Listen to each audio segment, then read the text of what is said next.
y'all back up here. If you're wondering what it looking like, look at me. Uh-oh. Here's the man willing to turn his camera on. Is that a haircut and a beard? Wait, where's your beard at? You didn't see him on Instagram the other day?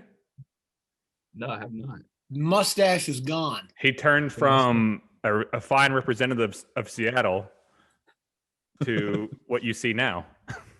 Oh, man. I turned from an obvious pedophile into a sneaky pedophile. Oh. And you either didn't get my joke or just ignored it when I replied to it. When I said, new shirt? Oh, I did get it. And then I was responding to it and I was like, oh, no, he's joking. Yeah.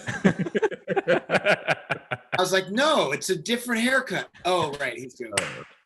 I figured that's what would actually happen. Yeah. Yo. Hey. Hello. Man. Hello, Randy McMichael text. What's going on, man? Oh, you know. All right. I'm going to kick us off here in a second. Obviously, Andy, you've done this before with us. But Randy, thanks for joining us. We'll go around and do our quick current events just to kind of get people up to date where we are, and then start on with you guys. Cool. Yep. Cool. All right. Recording. All right. 3, 2, 1. What's up, guys? Welcome back to another episode of Fish and Grits, the podcast. Today is Thursday, December 3rd, 2020. Find us on all social medias at Fish and Grits, the podcast, on Instagram specifically, where we're very active. And then our YouTube channel, you can find us at Fish and Grits, the podcast. Smash that subscribe button. Smash that like button. All right. Today we are joined by two very special guests. One of them will be familiar to you. For those on YouTube, you already see him. He is no stranger to the show. He hails from the great Pacific Northwest, Russell Wilsington State, actually. He's the host of 92.9 The Game. Welcome back, Lily Bunker's dad, Andy. Cheers. Thanks, guys. I'm drinking, by the way. Hopefully that's all right. That's certainly perfectly fine. Here. Good. So congratulations, by the way, Andy. The last time we had you on, you were still expecting. Thank you. So, No, last time he was on, she had just been born. Really? Okay. I thought it was the 2 times or before, but cool. Well, congratulations again. Thank you. Also joining us, as you can see in the text box, because he has a fear of cameras, it's Georgia's own from Peach County High. He also attended UGA from 1999 to 2001 as a tight end. Best tight end in UGA history. Hey. No. Also played some time in NFL, about 10 years. Is that right, Randy? 10 or 11? 11. 11. So 11 years in the NFL, spent some time with Miami, St. Louis, and San Diego. He also has a PhD in yamology. You damn right. Welcome for the very first time, Randy McMichael. All right, man. I appreciate y'all having me on, man. And I can say that was some of that food y'all sent, man. Woo! Man, but it's good to be on with you fellas, man. I do appreciate y'all. Have some time for me and Andy tonight. Yeah, definitely appreciate you, man. Y'all are some people that we wanted to have on from the very beginning, so we're super excited to have you both on this time. The entire midday show. Yeah, exactly. The entire midday show. Well, minus Wendy and off-air person. But yeah, cool. Thanks, guys. Thanks for coming out and talking to us. What y'all been up to? Oh, you know me, man. It's 6:30 at the McMichael house, so it's dinner and homework and all that stuff, man. But you know me, I still got my drink, I got my dip in, and enjoying this Thursday. I just realized there wasn't no football game tonight, so I'm like, so that means I got to watch white shows tonight. So that's what I'll be doing tonight. Yeah, I mean, same. We were just watching the Vinings Christmas tree lighting on YouTube. Like that's what's happening over here. There's not a lot of excitement. Lily's having dinner right now, so we're gonna stay in here. Obviously, that's no one needs to see that. And we're headed to a wedding this weekend, so we're getting packed up and ready to hit the road. So it's a little, I guess a little bit hectic. Also, my mom gets in town on Sunday afternoon. Mom's coming.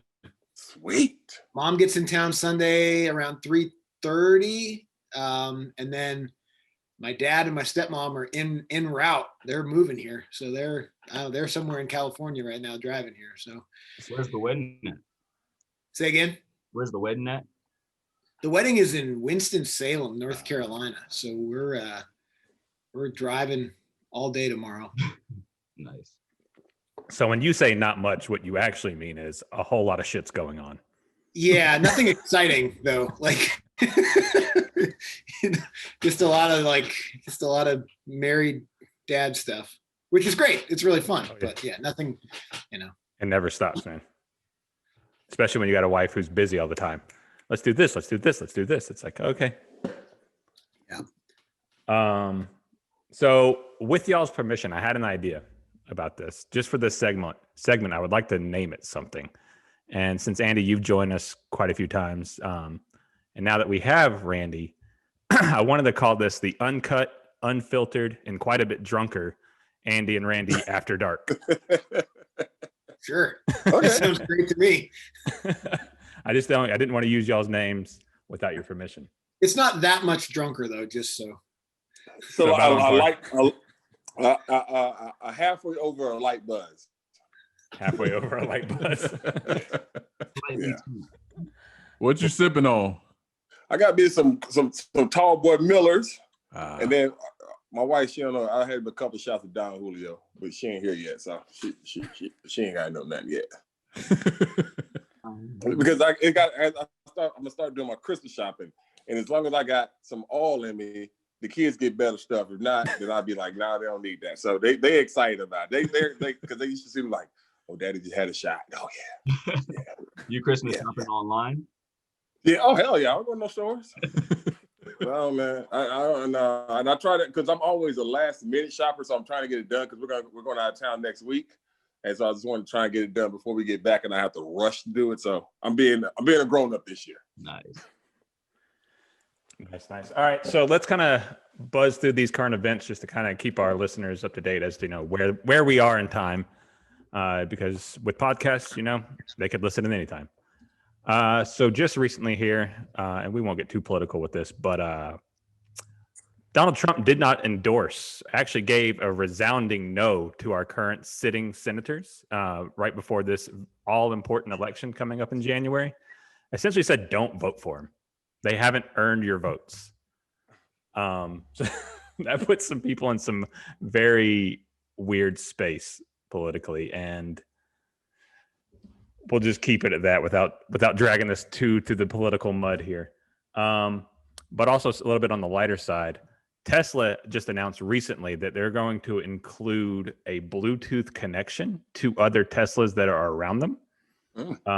So you can, like, hey, Tesla car, red car, whatever, do you want to accept this voice chat? And then they can talk. So I see this only ending in one of two ways. It's either going to turn into a Call of Duty forum where everyone's just rage shit talking each other about the way they can't drive. It's you can't drive. Yeah. Or it's going to be a way for creepy guys to drop into girls' cars. Hey girl, so you got the light over there. Yeah. I can see the creepy one part because the Tesla thing, my wife's into all those stocks and all that stuff.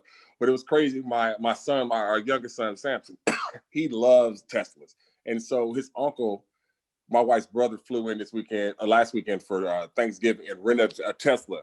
And we were outside and we were doing a little bonfire thing or whatever. And he pulled up and the kids lost their mind. And I was like, I don't want to drive, but I'm cool. But I rode in it, and that's a pretty cool damn car. I mean, for my first time in one, it's a pretty cool damn car. But I can see creepos like, yeah, because I know if I was single and I was creepy, I'd do the same thing. I mean, dudes already airdrop their contact cards to girls at the light now if they have iPhones. I mean, you're giving them. Oh yeah. Really? Oh God, they airdrop contact cards and all that type of stuff. What? Who did this? It's all over the internet, man. See, we talk about this sometimes on the show about how we're both out of the game, married, and I don't know, I'm thankful. Like because I would be that creepy guy. I would do that. like and not having like any, reason to do that now is good. Like me and my wife got together right as Tinder was taking off. Mhm. So I never was on it. Thank God. I mean, I would have been a terror on that damn app. Swipe right, swipe right, swipe right, swipe right. Yeah. Look, y'all, everybody. and it's so funny because y'all are probably, I'm sure I'm older than all y'all. Like the thing when I was playing was when MySpace came out. And I was a young player still. And I just remember like all the guys with their laptops out on this daggone MySpace. And so you're looking around like, what the hell is going on? And yet MySpace in Miami, winning all day. Winning all day. All that Tila tequila and stuff. Winning all day. I was like, I'm scared to meet these strangers because, I mean, catfish wasn't a thing that people thought about, but don't you think about that? Like, I would always say that. What if it's not a woman? Oh, yeah. Yeah. I mean, yeah. That happened to my buddy in Vancouver one time. Yeah. He drove to meet a man. He went out to meet him and it was a man? Well, so we were out and about. I don't know if you guys have been to Vancouver before. I know Randy has. It's a good time. I've heard nothing but good times about Vancouver. It's amazing. Very international, diverse city. They love brothers. Yes, they do. I don't know about that, but I imagine that's probably true. They don't mind white guys either. But we're just out and about, and my buddy starts talking to this what appeared to be a nice-looking young Asian woman, and was a nice-looking young Asian man. Ended up back at the apartment, and she told him, like right before anything started, she was like, "Just so you know, like I'm packing." Was he? No. Oh my God, no. And so he left. And so we're back at the hotel, and he walks in the room, and he walks in like he had seen a ghost, and he's just like, she was a dude. It was bigger than mine. One of the funniest moments of my entire life. That's terrible. Oh God. Well, that took a turn that I didn't expect. Be careful out there. Sometimes they're dudes. Hey, man. Look at the Adam's apple. Atlanta. They try not to swallow around you, man. Watch the Adam's apple, man. I'm telling you, it's a giveaway. Watch it. Hey, the Adam's apple in the jawline. Oh man, the jawline will get you. That's got to be a very interesting time to be. Right when social media was really kicking off, and being what you were early 20s when you went to Miami, Randy. Yeah, I was 22. Yeah, so 22. A professional athlete, and social media is just really like budding. So like dating online. Yeah, man. And I just because I was late to the Twitter and Instagram thing, man. Because I didn't do Twitter till I actually got to San Diego. I was like, I'm not studying that stuff, man. And once I got on it, I still was like real guarded on it and everything. And and I still am kind of to this day, I don't really get into spats on Twitter and all that. That's just, I ain't got time for it to be going back and forth with nobody. I just like, whatever. But yeah, I just remember when it came out, it was fun. It was fun to a point where you didn't have trolls. You had a few, but it wasn't like it is now. And it's like, damn, like I really want to fight this motherfucker right now. That's how it is. It would be, before it would be, somebody say something slick to you, you clap back, and it's done.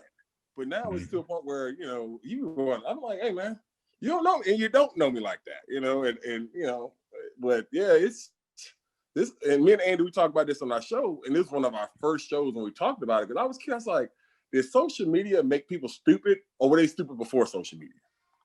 Because some of the stuff you hear, just like, really, like you believe that? Yeah.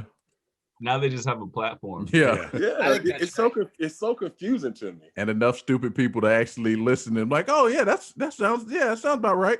Well, I mean, we have coworkers that'll spend all day, multiple days arguing with people over the weirdest stuff. Oh, you can call him Bo. Well, you can say it. Just call him Bo. We know who it is. That's what I'm thankful about with, me and Randy and Brian and Wendy all kind of have the same social media sort of thought process, which is, have fun, make a joke, maybe make a comment about what's going on with the Falcons or whatever. But like, I'm not on there to argue with you. Like, right. You know, maybe type we'll that go thing. back and forth once or twice, but I'm not going to I'm not going to spend, we got people that'll spend a week like researching stats to try to make a point to argue with people. It's like, don't you have something else to do? That's us amongst each other, not really online. Y'all's old coworker Zeno with Mac and Z fame, he be on there just trying to get people to get mad. I mean, you know that, and don't be bringing that up. All right, you need to stop.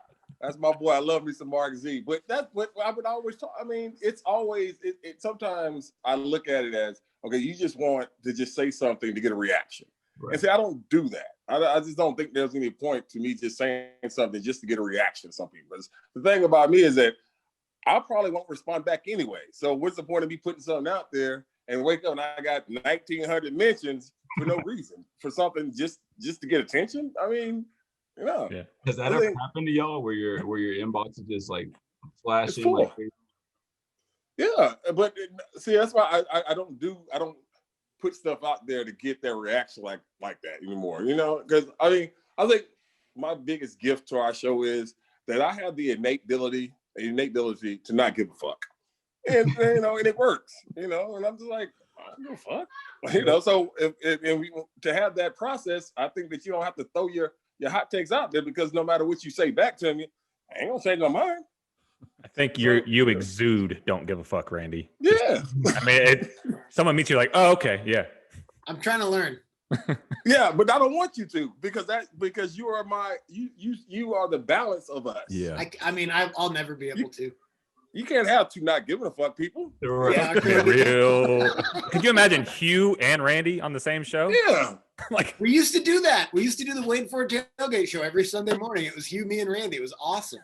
Right. Yeah. I mean, you like to soft serve things up to the people that don't give a fuck, Andy. That's like your job. You're like, here you go. Yep. Just try to like casually mention it, see if Randy will say you know what you're doing. You can hear it. And he always does. Yeah, it's awesome. He's like, watch this. Watch what Randy's about to do now. My favorite thing about mentions is when we'll be like it happens every day, which is awesome. But like, we'll get into something, we'll be having a weird conversation about who knows what. And, you know, there'll be like a very obvious, like when Randy said that dude today wanted to marry his car, that shit was hilarious. And like people started tweeting us, and that was great. My favorite thing though is when you'll make just one little sly comment and you kind of don't think anybody heard it. And then people will tweet you and they'll be like, "That I heard what you said. That was weird. That what you just said." And I was like, "Yes." We got to yesterday. Like, we were going to a break. The bumping music playing. All I said was, "Hey man, did Trey get some new teeth?" And everybody like lost it. I'm like, "No, I was not making fun of him. I was saying Trey got some new teeth, which is cool." And then they played like a video today of him, and I saw it. I was like, "Yeah, he did get some new teeth, which is cool." You know what I mean? My motto: when you get money, if you are able to do it, get your teeth fixed. Get them, man, because that's the first thing people see your face, and they see your teeth when you're talking. Mm-hmm. Get them fixed. You got the loot. If I could drop a couple stacks on new teeth, I'd definitely do it in a heartbeat. Your teeth look all right. I mean, they're not bad, but I'm just saying, if I could get pearly whites that are perfect and not have to really like, hell yeah. Just don't get them ones that are like way too big for your mouth. Okay, you look like a horse. Let's kind of move off that and go into a different vein that y'all just reminded me of. Y'all have recently gotten a Twitter account for your quotes. Like some of the fans have, I think it's Andy and Randy out of context. Yeah. Is that a sign that y'all have made it in the radio industry? The funny, the first time it came up, and the guy and whoever runs the account, he was very polite. He asked us, he was like, "Is it cool?" And basically, me and Andy both said the same thing. As long as you don't do anything, that is not us, and have people thinking it's us, it's fine. But it's funny because it reminds you that in this business, because sometimes I forget and I'll just start talking, like I'll be sitting here and we're in the backyard chilling, talking, me and Andy, and that's how sometimes I'll come off, and I'll just say things, and it comes back up. I'm like, damn, I did say that, and then I look at Andy like, damn, Andy did say that, didn't he? And I think that's the funniest part about it, is that I think that's why we enjoy working together so much, because it is like me and him up in our backyard having a beer, And because whenever we're together, the way we talk on the radio is how we talk when when him are together. You know, and it's nothing about trying to please people or offend people. It's just us. And I think that's what makes it so fun. I think that's the best thing that comes off to the listeners whenever I see them out and they come and talk to me is that you and Andy, y'all really do like each other. I'm like, yeah, that's my brother. Yeah, that's my brother. Yeah, it helps. It definitely helps, and not to throw shade at anyone, but it certainly is an improvement upon the spot that y'all are filling. Not to say that they were bad, and not to say, throw shade, but I'm gonna throw shade. It's hard not to, by saying, hey, you're doing a better job than the last person. But I mean, I don't mean that they were bad. I'm just saying y'all are doing an excellent job. So thank you. Thank you. It's a fun show. Definitely my favorite show on the station. But suck it, Dukes and Bell. I'll make a point to listen from 10 to 2. Then on, if I'm driving, I'll catch it. I make a point of listening to Chuckery too, but y'all. Yeah, me too. Oh, Chuckery's angry awesome. Chuckery. It's crazy. I was like, and I just talked to his what you mad about today, man? And there he is. I'm like, that's him. That's my guy. I've got a list for you. All right. So I believe definitely since our last episode, because we record once a week, Randy. So we kind of do a little recap for what we missed. We had the fights this past weekend, which I'm sure y'all talked about to no end, but there were some pretty good fights, I thought, for what they were billed as. Micah and Marco, I know y'all kind of watched them, right? I watched the whole thing. No. Okay, so quick recap: you had the first fight. It was a veteran and then like another boxer. It was a pretty good fight, and then you went on to, was that Jake Paul next? Damn, Nate. Stay down, Nate. Jake Paul and Nate. Yeah, that was So can I ask a question? Because I don't really know that much about Jake Paul, and I probably should have done more research on this. We talked about it a little bit, but like, he's like a YouTube guy, but he's also kind of like a MAGA guy, right? Like the Paul brothers are kind of controversial in what they do. That's what that was their vein that they fell into on YouTube and Vine. Yeah, but so like a lot of it was, everybody knows who Nate is anyway, but then it was also like, all right, there's this guy who we know who's hopefully going to go beat up this racist guy, right? Like that was part of it. I don't think he's not really like racist. Like okay. he said some like off color things where you're like, he's like one of those sneaky racists. Yeah. He'll definitely push the envelope and be like, hey, it's not racist, but it makes you feel a certain way. Got it. Okay. Right. Okay. Right. I just funny. I was like, Nate, please, because I'm sitting there and I'm downstairs and I text our underboss. We talk about Sean. He's a big boxing fan. I'm a big boxing fan. I can't wait till this weekend to see Errol Spence and Danny Garcia fight. I'm a big boxing fan, and I'm sitting there. I'm like, tell me why I should not order this fight today.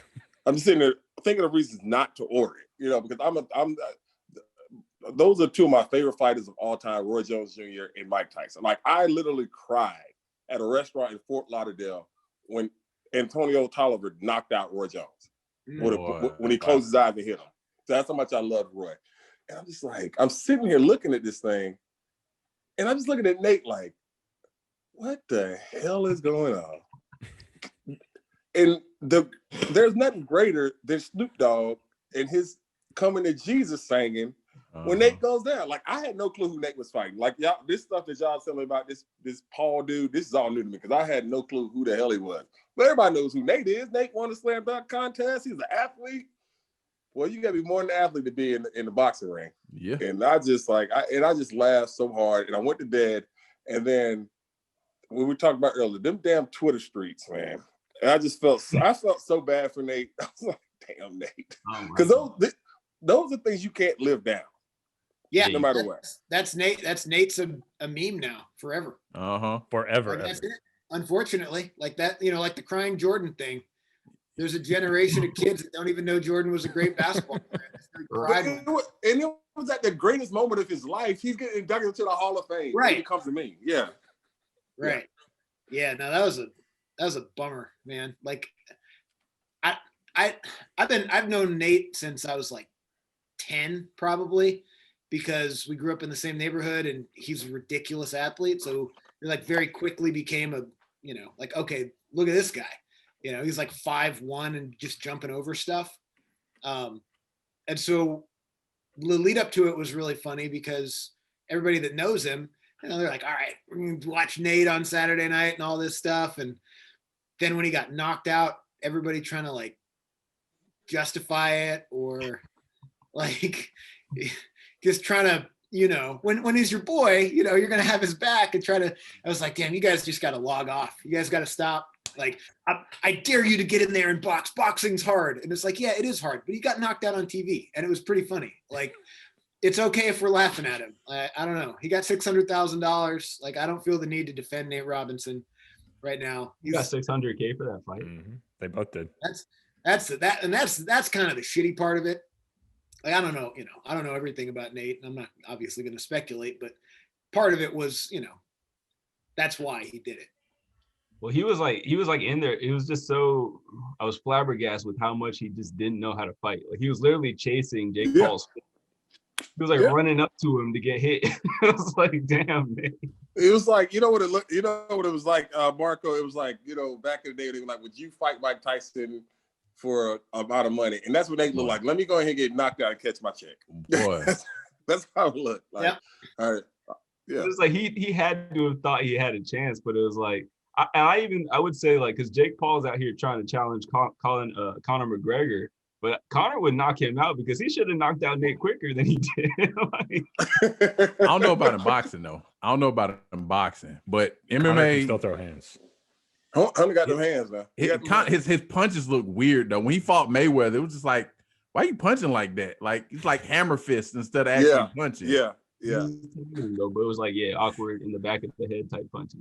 Bruh, but nah, I'm telling you, like, I was watching Netflix and I happened to scroll through Twitter and I didn't even know Nate Robinson was fighting Jake Paul. Me neither. And I saw on Twitter, Black Twitter was going in, and I saw it and I immediately went Smokey on Friday. Damn, like, good God. Like, because bruh.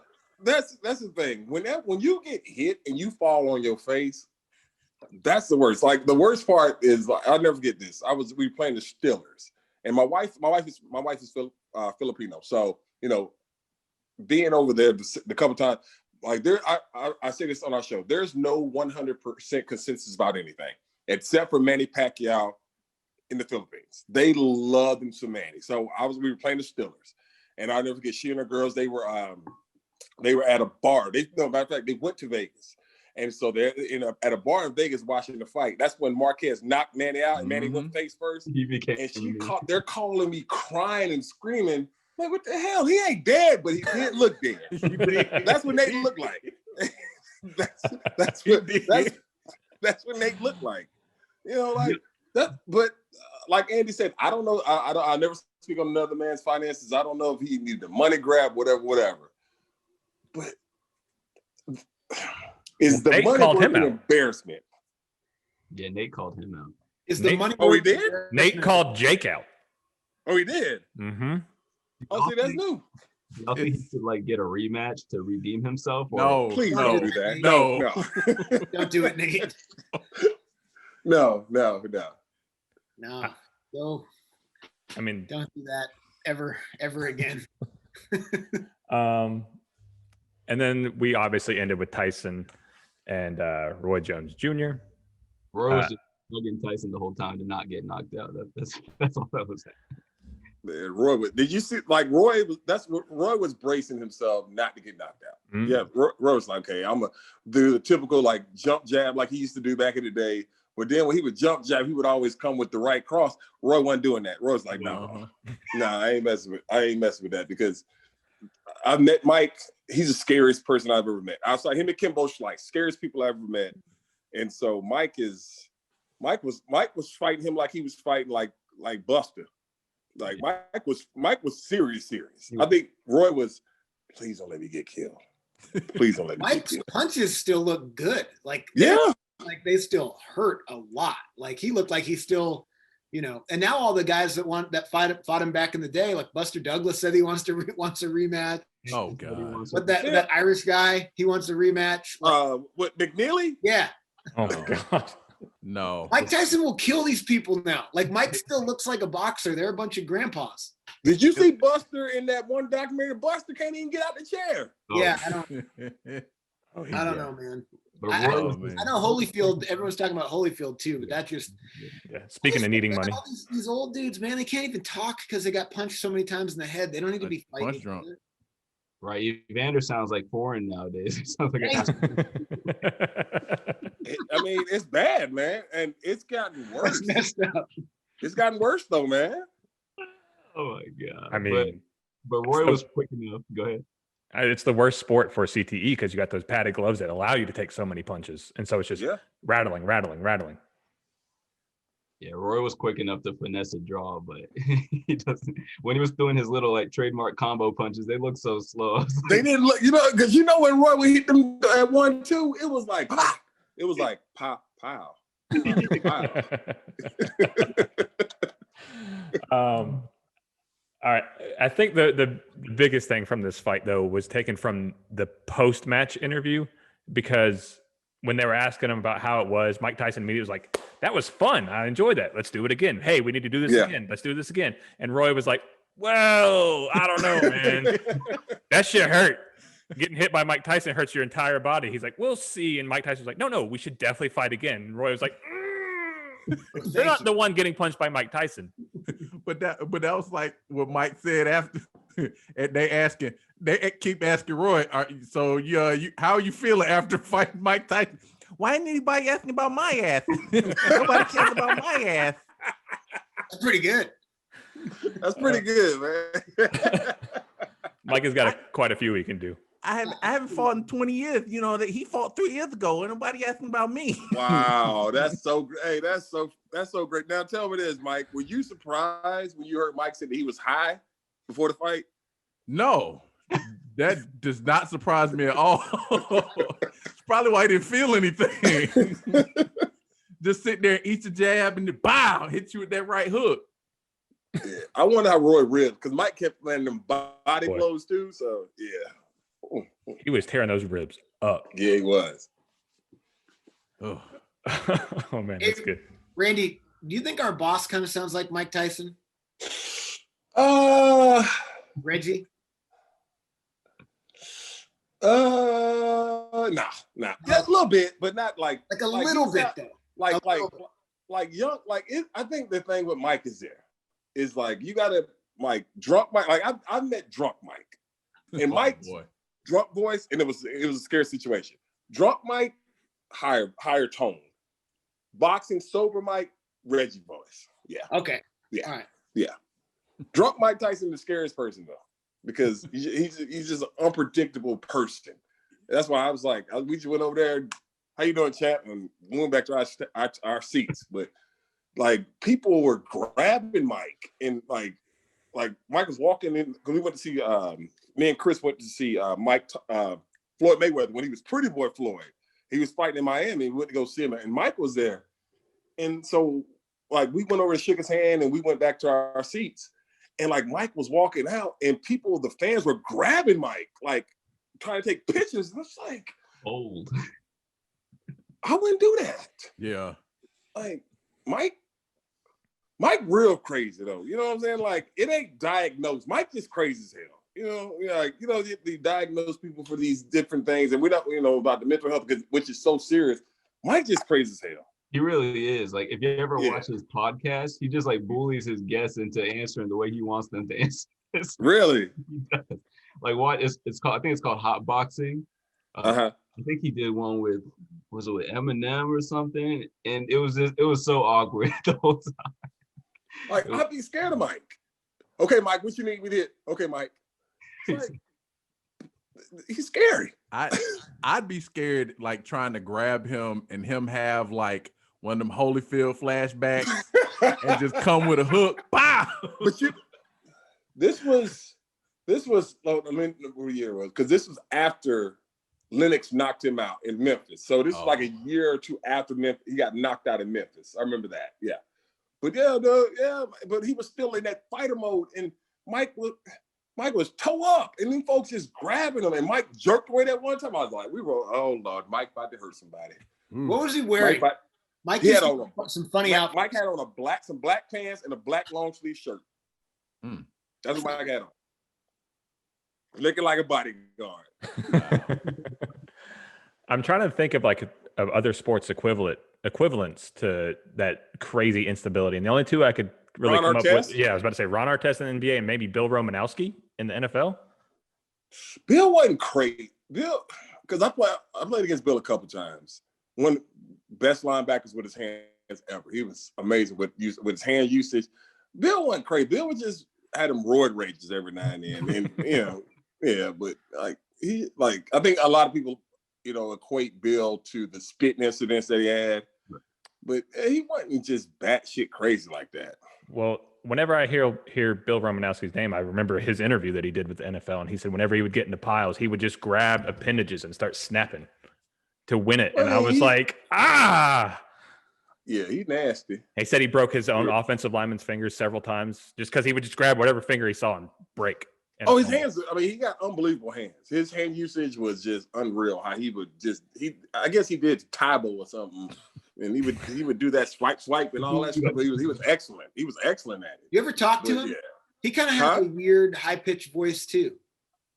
I didn't talk to him. No, it was like a trash talking, but he had his mouthpiece in, but it wasn't nothing crazy like that. I think he does Raiders radio or something like that, or at least he used to. And we had him on a show I was doing years ago, and it's like I'd never heard him talk before. I guess we welcomed him on, and I was like, "This isn't Bill Romanowski. We got the wrong guy. Like this is like a small, skinny guy." I don't know why. Maybe crazy people have weird voices like him and Mike Tyson. Randy, who's the craziest player you would say who's on that Tyson level that in the NFL that you might have played against? I don't know if he was crazy or he was just funny as hell. John Randall.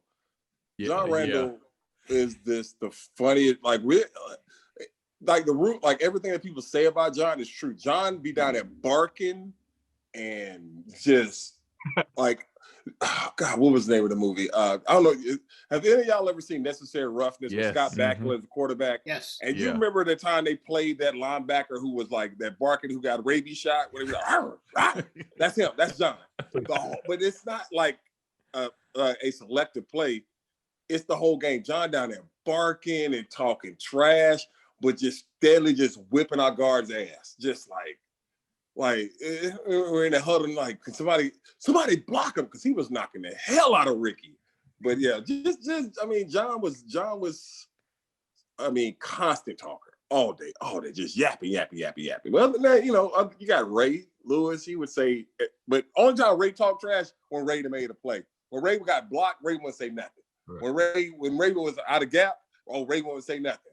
But then you let Ray come in there and knock your head off. That it's all about him with the fist pumping, the foot kicking up and everything. How many times did you have one-on-one assignments against Ray? Quite a few, actually. It was so funny. I was my second year in the league. I was a captain, and we played them down in Miami. And I just remember that went out for the coin toss, and I told him, I said, "I'll be waiting on you, Ray. I don't know what made me do that." And so, maybe the fourth or fifth play, I'm going across the middle. And Ray got a different responsibility in the zone. Ray comes and just blindsides me. Okay. Thought you was waiting on me. And so, but I love Ray, and I got to know Ray over the years, and he's a good man. And we know all the thing about what happened here during that Super Bowl in Atlanta. But I've always liked Ray, and I just remember talking to him. The year they won the Super Bowl, they beat the 49ers. And, we came and I hugged him and everything. I talked to him and I was like, I felt bad because that's when he tore his tricep, remember? And so he wasn't playing. And I just remember we were talking and he was like, "Yeah, this is the last ride for me, Mac." I was like, "Yeah, it sucks to go out like that." He was basically saying, "I ain't going out like that." And I'm looking like, "Hold on, you got a torn tricep. You can't play." And then that's when the next week, the deer antler spray thing came up. And so, so the next week, the deer antler spray, I was like, I didn't know, but I didn't think Ray was going to play anymore that year. But he damn sure played, and they damn sure won the Super Bowl. But I remember because he told them the night before, this was the last ride. That's when Ray Rice caught that 4th and 29, and Anquan Bolden clipped Eric Weddle, and he got the first down, and we lost that damn game. Wow. You can tell I'm still bitter. I got to ask you about one of the most unique trash talkers I've ever seen. And since you have personal experience with him being your quarterback at one point, what's your boy Philip? What? Oh man. Playing it. I have a deep love for Philip. I remember when I signed with the Chargers, and I remember I flew into San Diego and I got to the facility, and he was the first person in the lobby. And it was in the off season and everything, and he was waiting in the lobby, to meet me and greet me and everything. And Philip was, he was just a good man. He's a good man, but he's a great teammate, and he demands a lot of you. But all I remember is what I heard about Philip. But being on the field with Philip, and you're just like, we playing the Raiders, I think, and it's like, and I learned this a long time ago. Don't talk trash to the guys we got to block. And that's what Philip would do. Philip would make the damn defensive line mad. It's just like, Phil, we got to block these dudes. We got to keep these dudes off your ass. And Philip would just be going back and forth. Like none of us would say anything. But because he would say, then we got to say something. No, that ain't shit. It's like, damn. And then they will, oh, man. Because who was it? Tommy Kelly. I know Tommy Kelly. Tommy Kelly played D tackle. It was him and Seymour played D tackle for the Raiders. And I'm talking about they would give us hell because Philip would sit there and antagonize them from warm-ups, because that's when the trash talk was starting, warm-ups. It didn't start in the game. It was starting warm-ups and then go into the game. And because we used to kick their ass all the time, it got even worse. And so one time they beat us, but yeah, no, he is, I thought it was time for Philip to leave, but, he is one of my favorite teammates, man. And I think that, he's one of those guys. He's like Dan Marino, a lot of yards, never won a championship, but I think he deserves to be in the Hall of Fame. For sure. Yeah, he's kind of stride for stride as far as like accomplishments go, except for and he don't curse. All that dag nabbit, that is all the way real. Yeah, that's the Colts requirement for quarterback. They can't curse. Oh yeah, Andrew Luck either. Yeah. Oh man, Peyton cussed like a sailor. Oh, I can believe that. Yeah. I've heard him cussing out Jeff Saturday or receivers, telling the receiver just to get off the field. And oh yeah, that's Peyton. Peyton and I told Andy this. Peyton, he like it fucked up. Oh yeah, oh yeah. They got what you call it, Andy? The drunk nose? Yeah. Yeah. They got the drunk nose. Yeah. I can tell. Yeah. Peyton. Yeah, they got a drunk nose. Yeah. And that makes me like him so much more. That's hilarious. Eli seems like you like to have a good time too. Who's that? Eli Manning. Yeah. I love it. Eli, my mom says Eli looks like he's always about to cry. I mean, he does. It's like you just. Has anybody ever seen Eli smile? Not. I don't even think I saw him after they won the Super Bowl. Yeah. I can't recall you last one. Cool. Let's if y'all got time, because I know that was a little bit longer than expected. We're gonna go into what we call the Gritz Blitz, which is kind of our. It's obviously we're fishing grits, and it's our. I just blanked on the word, but it's our paying homage to the 72 Falcons and that defense, or 77. I can't remember at this point, but were the Gritz Blitz. So this is where we cover the Falcons in football. So if y'all would like to stay on, talk a little bit of Falcons with us, you're more than welcome. I know y'all been on for a little while, so it's up to you guys. We would love to have you on. I hate to be rude, but it's time to go read books. Yeah, I mean, I figured with kids. It's time to cook chicken, baby. Well, guys. Hey, man. Anytime, man. It was a Ryan, guys. That was a whole lot. Ryan, Marco, and Mike, man. Thank you, because Andy knows how I am. It was a pleasure. And guys, anytime y'all would like, I can speak for myself. Anytime y'all want me to come back on, I appreciate it, man. Oh yeah, definitely. We appreciate having you on. So much fun having you on here. Great comment. Here, I appreciate it, fellas. We're gonna go read probably some sort of ABC book, or maybe like Penguins Christmas or something like that. It's gonna be very exciting. So cool. So since we appreciate y'all so much, I'm gonna reach out to my boy Flu and see if we can hook y'all up with some more food. Yes. Thank you. It was so good. I won't park on your driveway again, Randy. I promise. Randy's gone. Oh, right. bye, Randy. All right. Talk to you guys. Thank you so much. Talk to you guys soon. Thanks, right. Andy. Thanks. Let me go ahead and remove Randy. I think He didn't even hear the last part. I'll hit him up on Twitter, or I'm sure Andy will tell him. Yeah. But that seems like a logical place to take a break right there. Yeah. So let's go ahead and step away for a couple minutes, collect ourselves, and we'll be back. That was a lot of fun. I really enjoyed that. Oh No, yeah. it really was. So many good stories. Cool. All right, yeah. We'll be back after a break, guys.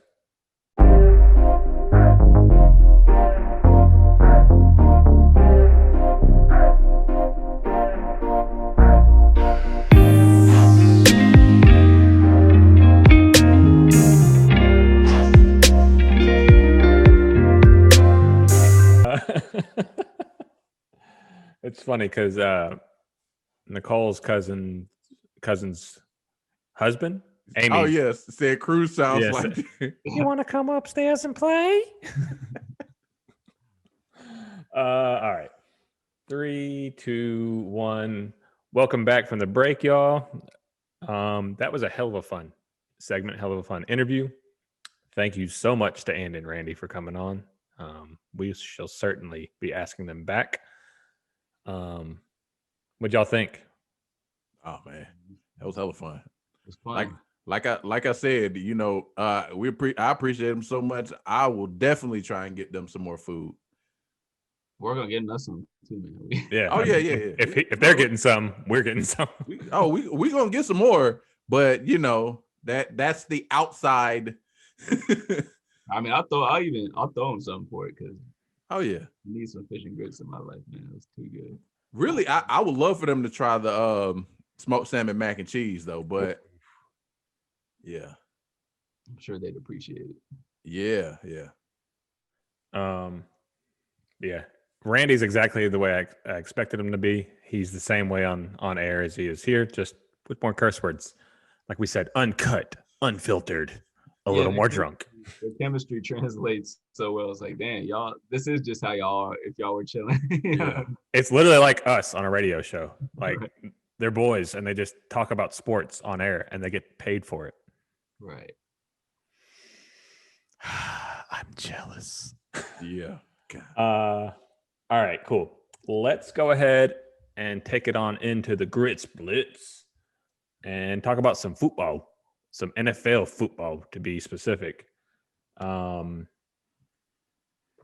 So Will Fuller of the Texans just got suspended for the rest of the season for PEDs. It's hilarious because everyone was like, look, he actually is durable. He's not going to get hurt this year. And it's because he was on PEDs. The first thing when I saw that happen, picked up my phone, sent a text to Brett. I said, well, at least he didn't get hurt this time.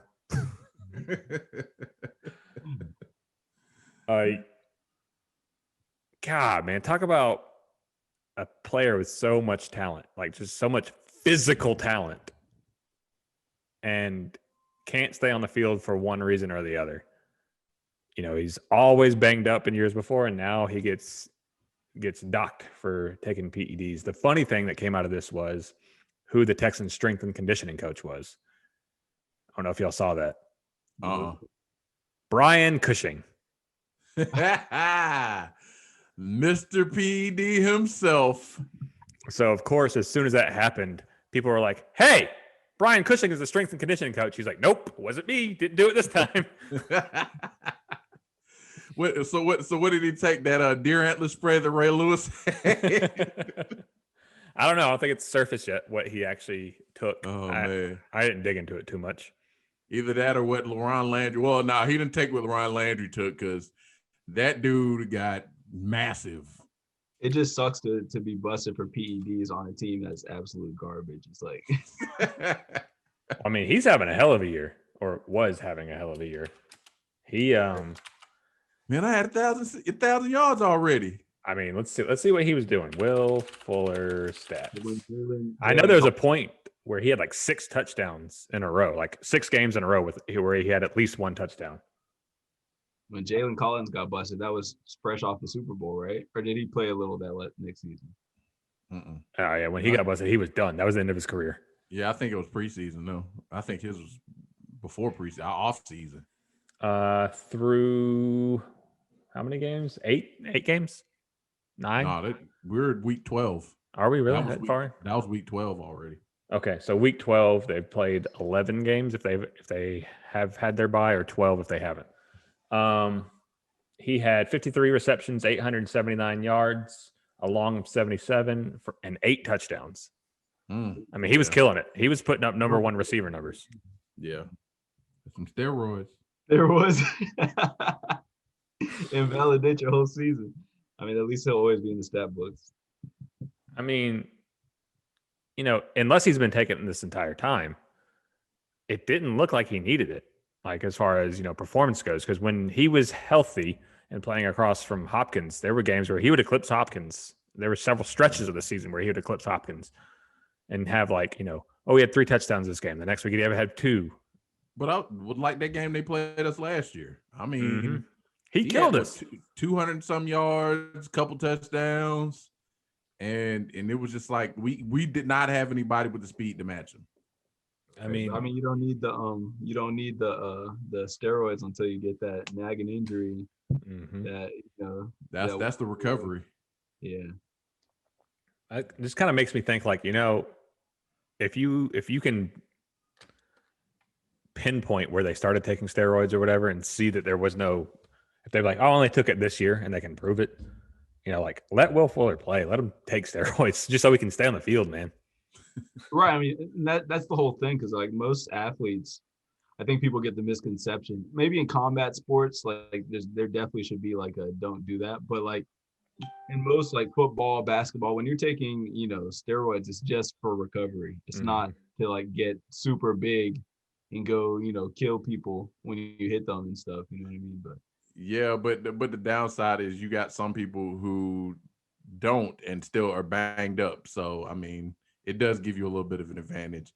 And the scary thing is you have like DK Metcalf, who just naturally is just that big.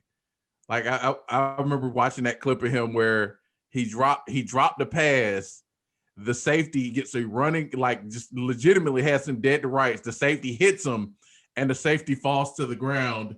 And DK Metcalf didn't even budge, like, hey man.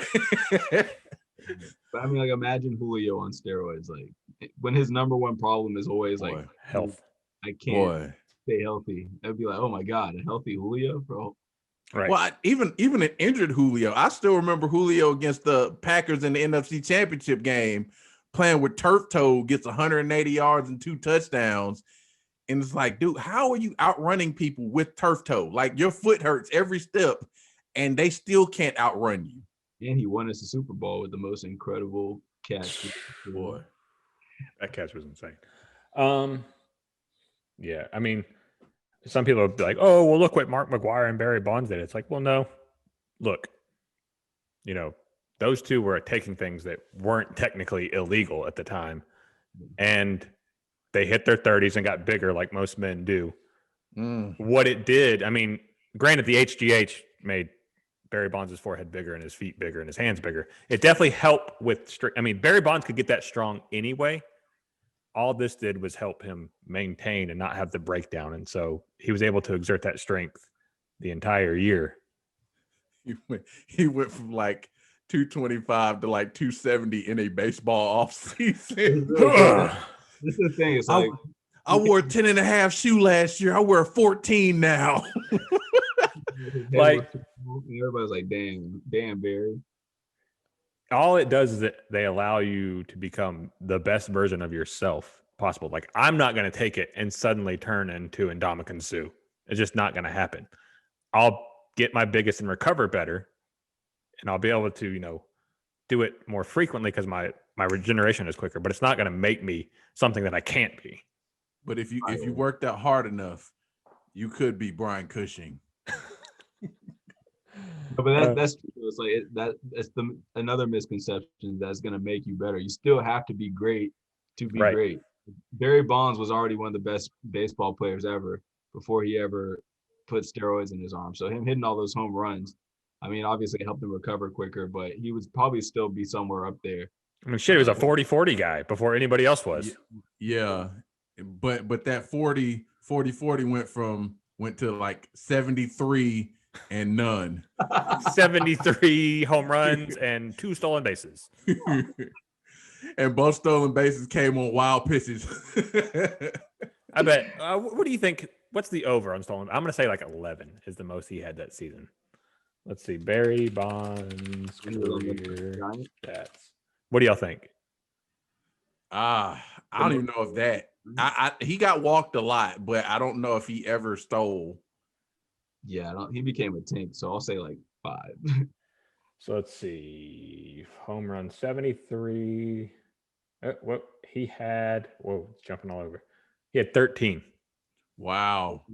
He had 13 stolen bases and was caught stealing 3. Okay. And that was the most he had ever again. You know, that just went. When Acuna was chasing that record, what was it, 30-30 or was it 20-20? What was he trying to do a couple seasons ago? He was trying to go 40-40, I thought. 40-40, yeah. And he missed it by 1 stolen base? Yeah, because they sat him. Yeah. Man, that guy, because, I mean, that's elite territory, and that's really only something you can do in that age range that Acuna's in, because after a while, those legs get tired. And if Albies would just hit righty all the time, he could potentially hit that 40-40 too. Albies is so good from the right. You can bat 330, 340 from this side of the plate and 170 on this side. So therefore, you're a 270 hitter. But the sad thing is that your left side, you're gonna be batting lefty most of the time because majority of the pitchers are right-handed. Exactly. No, just give up the left, get up to switch hitting, and just bat righty all the time. I wonder if he'll ever do that. We need a hitting coach who's just bold enough to just tell him, you suck from the left side, you're great from the right side, stick with the right. Yeah. All right, let's get into football. Yeah, go. So this past week, after his performance against the Raiders, Jacob Tuatoe. I had it this past Sunday. Now I can't do it. Tuioti Mariner joined Foye as the only other Falcon this year to be voted NFC Defensive Player of the Week. So I know we did talk about this Sunday, but we've had some time to really marinate and watch more of what he did in that game and kind of look back and see what he did in that game. What do you guys think has really made the biggest impact on this defense? Is it scheming around Jacob, or is Jacob allowing us to do other things that we normally haven't been able to do? Micah. One, I think the fact that he's actually being utilized is a plus, because like we talked about, Dan Quinn did not utilize him at all. Two, I think the linebackers. I think the way Ulbricht has called the defense, and he's blitzed so much, and even when we don't blitz, he's still it's like when I watch Brett talk about the Cardinals defense, and he said how they line the linebackers up in the A gap because it posed the threat of the blitz, and it forces you to at least honor that the linebackers can potentially come, so you get a lot of one-on-ones on the end. But I think Ulbricht has forced more one-on-one matchups, and I think Tuioti Mariner his motor is so good. Dude doesn't turn his motor off, and like between his motor, he has some finishing. I don't know if he has great finishing moves, Because I haven't watched him enough to really see that, but he's been able to get home, and that's that, and especially beat some one-on-ones, whether it's by speed or what. So yeah, he's been, the way we've used him has been beautiful. Yeah. Marco, what are you seeing with Jacob? I just think that it's all about, because we've had this guy, but it's all about the fact that there's a level of comfort and accountability under Ulbrich that wasn't there before. So it's almost like it's almost like Dan Quinn's system was so, like, I don't know if it was confusing for people, but people overthought everything. And it's almost like Ulbrich can see, like, okay, this guy does this well, this guy does this well. Let's utilize him here. Let's utilize him here. And let's open up, the field for them so that they can do what they do well and impact the game, and not be worried about, maybe assignments, or I don't know. What the biggest thing I've noticed, and I think this is what you're seeing, is Dan Quinn's defense is reactionary, whereas Ulbrich has taken us out of that and attacked other teams. We're not waiting to see what the other team does and then, trying to stop it with what we're doing. We're going to say, we're going to do this to you, and let's see if you can stop it.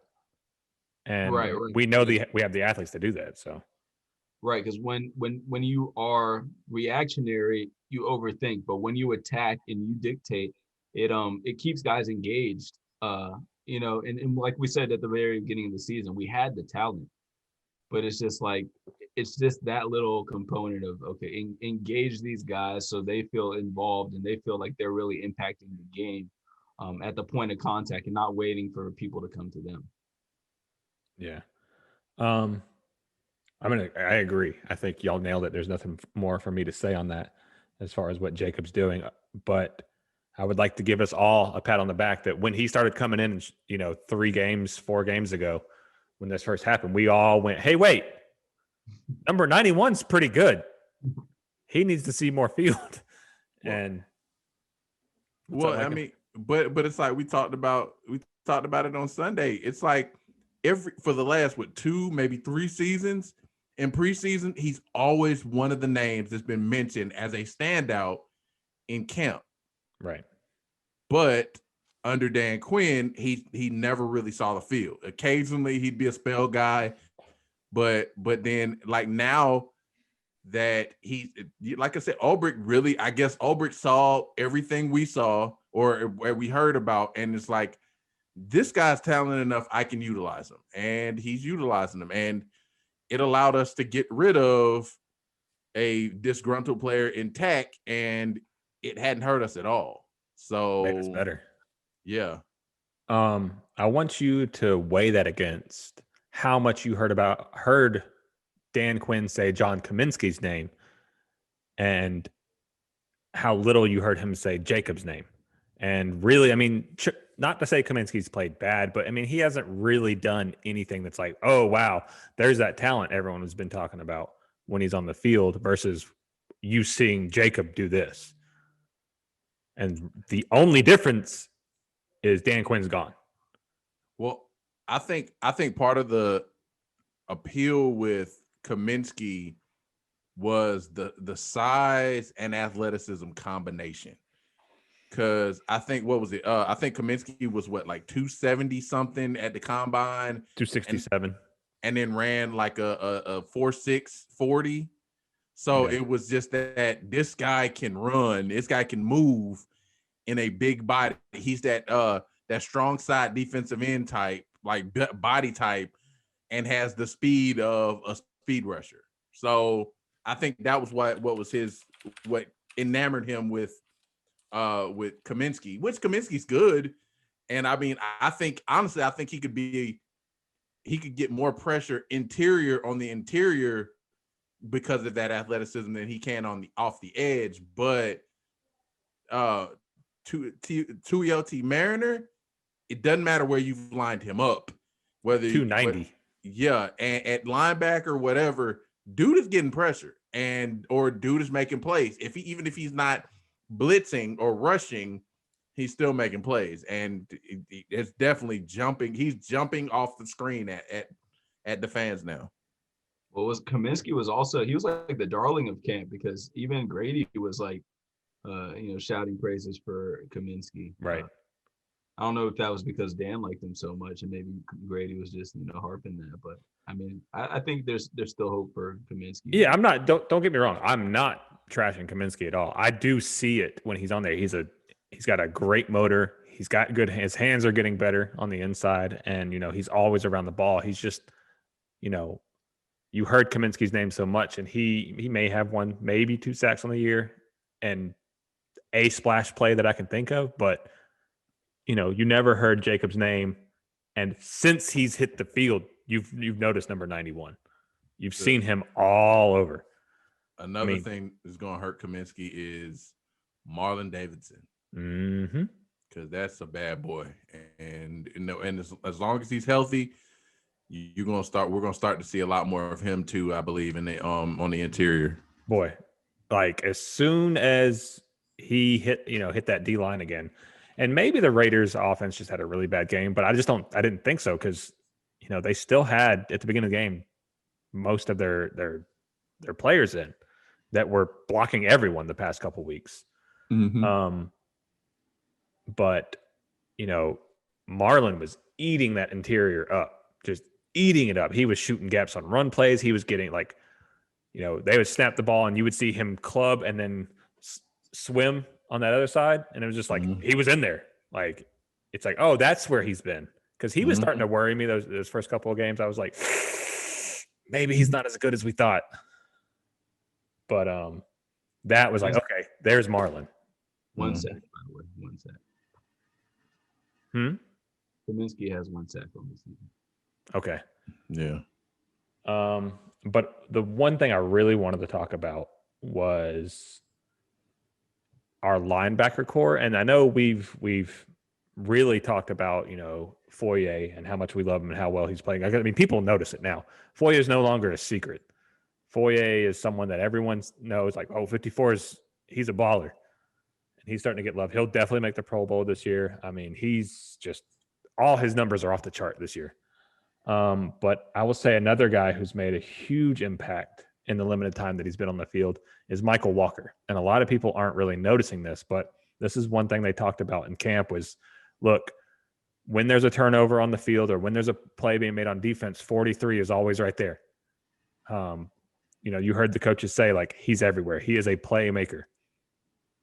And one of the reasons we drafted him was to fill that Devondre Campbell role of more of like a bigger backer who can play that Sam or, even rush off the edge sometimes and fill that old Vic Beasley role. But the place he's really been excelling is in pass coverage this year. I was reading something. Let me pull it back up. Here we go right here. So McMichael Walker, as a rookie, he's got a 90.3 grade in coverage. Wow. As a backer. That's third out of 74 qualified linebackers in the NFL. So this isn't just like rookies. This is amongst all linebackers in the NFL. Wow. Wow. I mean, and there are some damn good coverage linebackers out there. You're talking about old boy out in Seattle. Bobby Wagner. Yeah, Bobby Wagner. And then you've got the guy in Indy. I am blanking on all their names right now. Darius Leonard, yeah. Debo is a great coverage linebacker as well. Foye is even a really good coverage linebacker. I mean, there's tons of guys in the NFL that you look at them as like, oh, what's his face? DJ White down in Tampa, probably one of the best ones out there. Mm-hmm. Or Devin, whatever his name is. Devin White, and then Levante David's not bad either. And he's outplaying all of them. I mean, he's got his 76.9 grade ranks 8th out of all linebackers overall, and that's second on Atlanta's defense. And then he's out, I think he got a sack last week, or he almost got one. He had a pressure or something like that. So he's doing everything for us. And he almost had that one-handed pick. So I really want people to start noticing when 43 gets on the field, because now you go from Debo, who we know is a Pro Bowler, who's starting to show, why we drafted him, what he was before. Again, he's starting to really get out there, play the run on the perimeter exceptionally well. He's playing the run on the interior a little bit better too, because he put on some weight. And, obviously in coverage, he's really the best or second best coverage middle linebacker in the NFL. You got Foye, who's wrecking shop this season. Mm-hmm. And now you got Michael Walker. So you go from a linebacker core where people went, it's Debo and a bunch of question marks, to we got 3 solid linebackers, 3 really, really good linebackers. And so this is an exciting future. And they're all young. They're all so young. I think 25 is the oldest, and that's Debo. And he might even not be 25 yet. I think he is 25. Okay. So you're talking about 3 linebackers at 25 and under on cheap contracts for the most part. Debo obviously got his extension. And then these 2 studs next to him. So it's a bright future there. Yeah, definitely. It's just it's nice to say. You're starting to see these linebackers show up, and you're starting to see them utilized in a way that makes them more effective.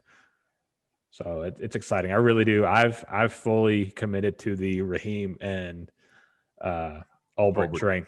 There's like over this past week, watching that Raider game, then watching film, and I was like, all right, yeah, this has got to keep going, because this isn't just like oh, it's a hot streak. It's like it's a fundamental change in the way the defense operates, and it makes them so much better.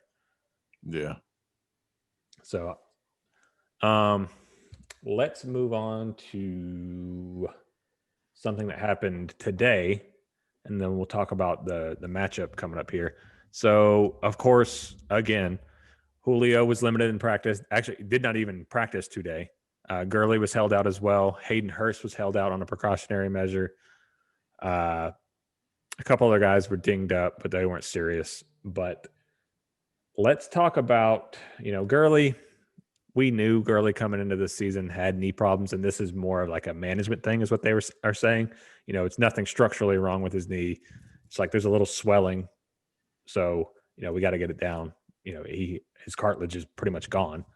Mm-hmm. And everyone knew that, even, dating back to his time in LA.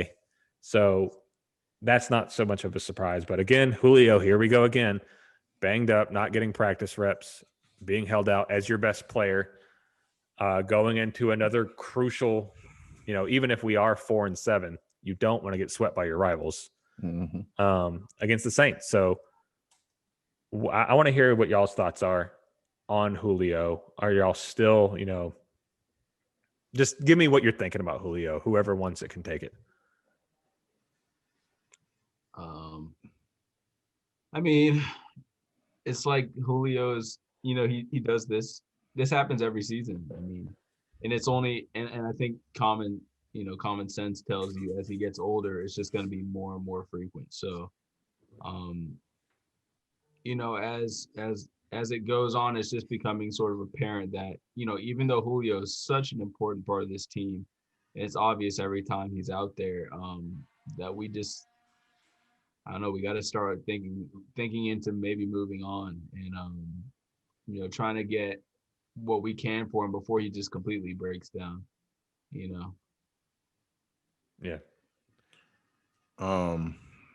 Yeah, I like I said, I love Julio. I've always have loved Julio. Personality wise, he's the ideal receiver. But the problem is, the older he gets, the more and more banged up he gets. Like, 2-3 years ago, he's always had, like, a lot of years he's had the hamstring injuries, but 2-3 years ago, he could, he could recover somewhat. He might miss a game here, a game or two here or there, but for the most part, you knew it, after if he takes a game or two off, he'd be well enough to play. This year, I don't know whether he actually did something fairly serious to it, because which was it the Saints game? Was it the last Saints game where he catches the fourth down catch and went right back off the field? And then and you could see you can see he legitimately hurt himself on that catch, because even after he got back up, like before he got up, he was just kind of, he immediately reached for his leg, and it's like, ah, crap. Right. So, it sucks. But and while I'm still on one of the trains that we still need to focus on other things other than receiver.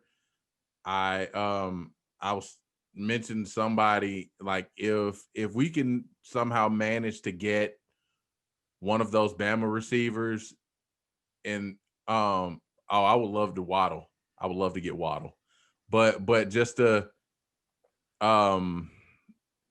just like somebody else who we can build to take that, to build to be a good, even if not number one, a good complimentary receiver to Ridley. Because I think Ridley isn't ready to be a number one yet, but I think he could potentially be a number one if you have another guy talented enough around him, maybe like a Devontae Smith or something. But I was shaking my head because those guys are going to both go in the first round, and we don't need to do that. We have some other spots we need to fill, and I'll give you a guy that we can still get at a spot that we'll likely be in, or trade back into the first or up in the second, and fill almost an identical Julio role, and that's Tamorian Terry. Yeah. Well, yeah, I figured you would say him, but my only thing is, the only reason I say him is because we're going to get a new GM next year. I'm not 100% sure who it is, but if it is someone who's on the best player available camp, there is a possibility that we might get one of maybe like a Waddle or something like that, or maybe even Kyle Pitts. But Kyle Pitts is a tight end, but there might be, because there's a good chance if we're around the 14, 15 range, 15-ish range, that one of them might be available. And if it's best player available, you might not be able to pass on. I'm just so not with the idea of taking skill players in the first couple of rounds. I mean, right. It just doesn't ever turn out fruitful for anybody, and like ever. Well, I won't say it hasn't for us, because I mean, Julio and Ridley have both been big for us, but big in what, in numbers? Like, I mean, yeah, Julio helped us get to a Super Bowl, but I mean, we got that's the past. Well, yeah, but I mean, what other, outside of maybe a pass rusher, but what if there's not a like, what if like the elite pass rushers are gone by the time we get to pick? Do you reach on one, or do you just take best player available? And that's the only question. I think that, I mean, obviously it's a tough question, but there's always God damn it. What happened? I think he's on the wrong mic. Oh. I don't know why it doesn't do that automatically. There we go. You sound a million times better. Because when you were talking to Andy and Randy too, like, you would cut out. That's why Andy was like, huh? Yeah. Oh, that fucking sucks. I don't know why whenever I plugged it in, it used to do it automatically. I don't know why it does it anymore. I forgot what I was even saying. You said there's always going to be, you were debating. I think that, what history has proven is that there's always a pass rusher you miss out on. There's always a linebacker you miss out on. There's always a great defensive player that you miss out on. So, not to say it's a reach to take the best receiver available in the first round, but I think that, when you look back, it'll always be like, oh damn, we could have had this guy, we could have had that guy. Meanwhile, your offense might still be like, putting up points, but then you can't close out games.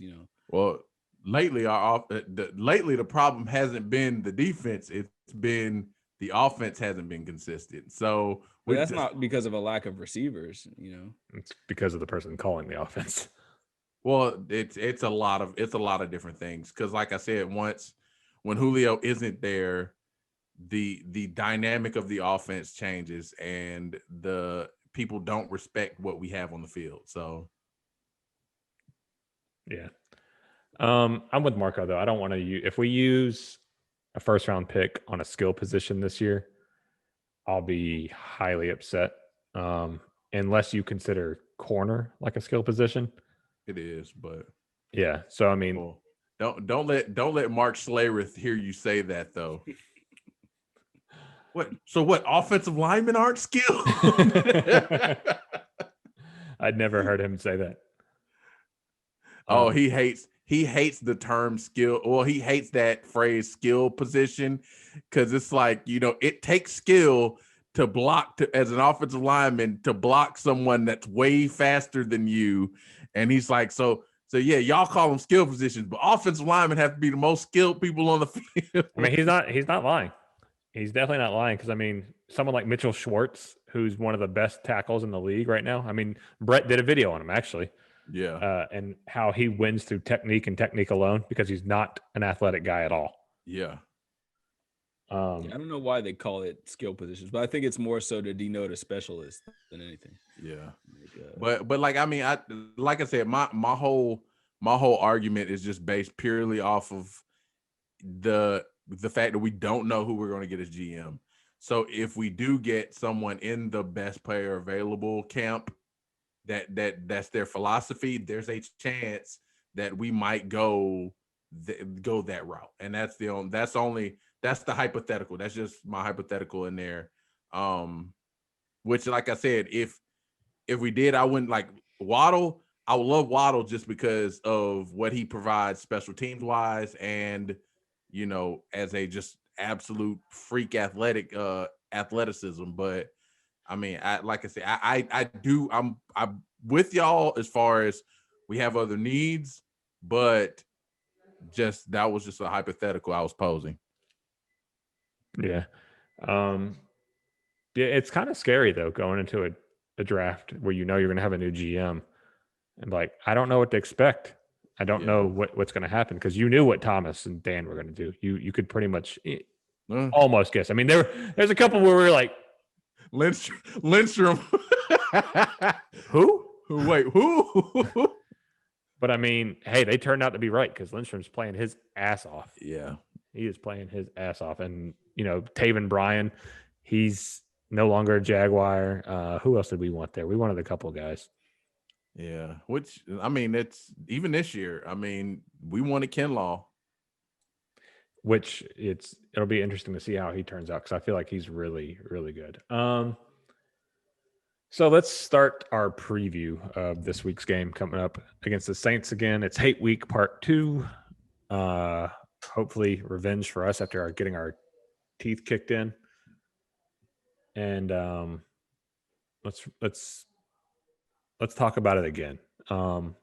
What do we need to do to stay competitive and to win this game, Marco?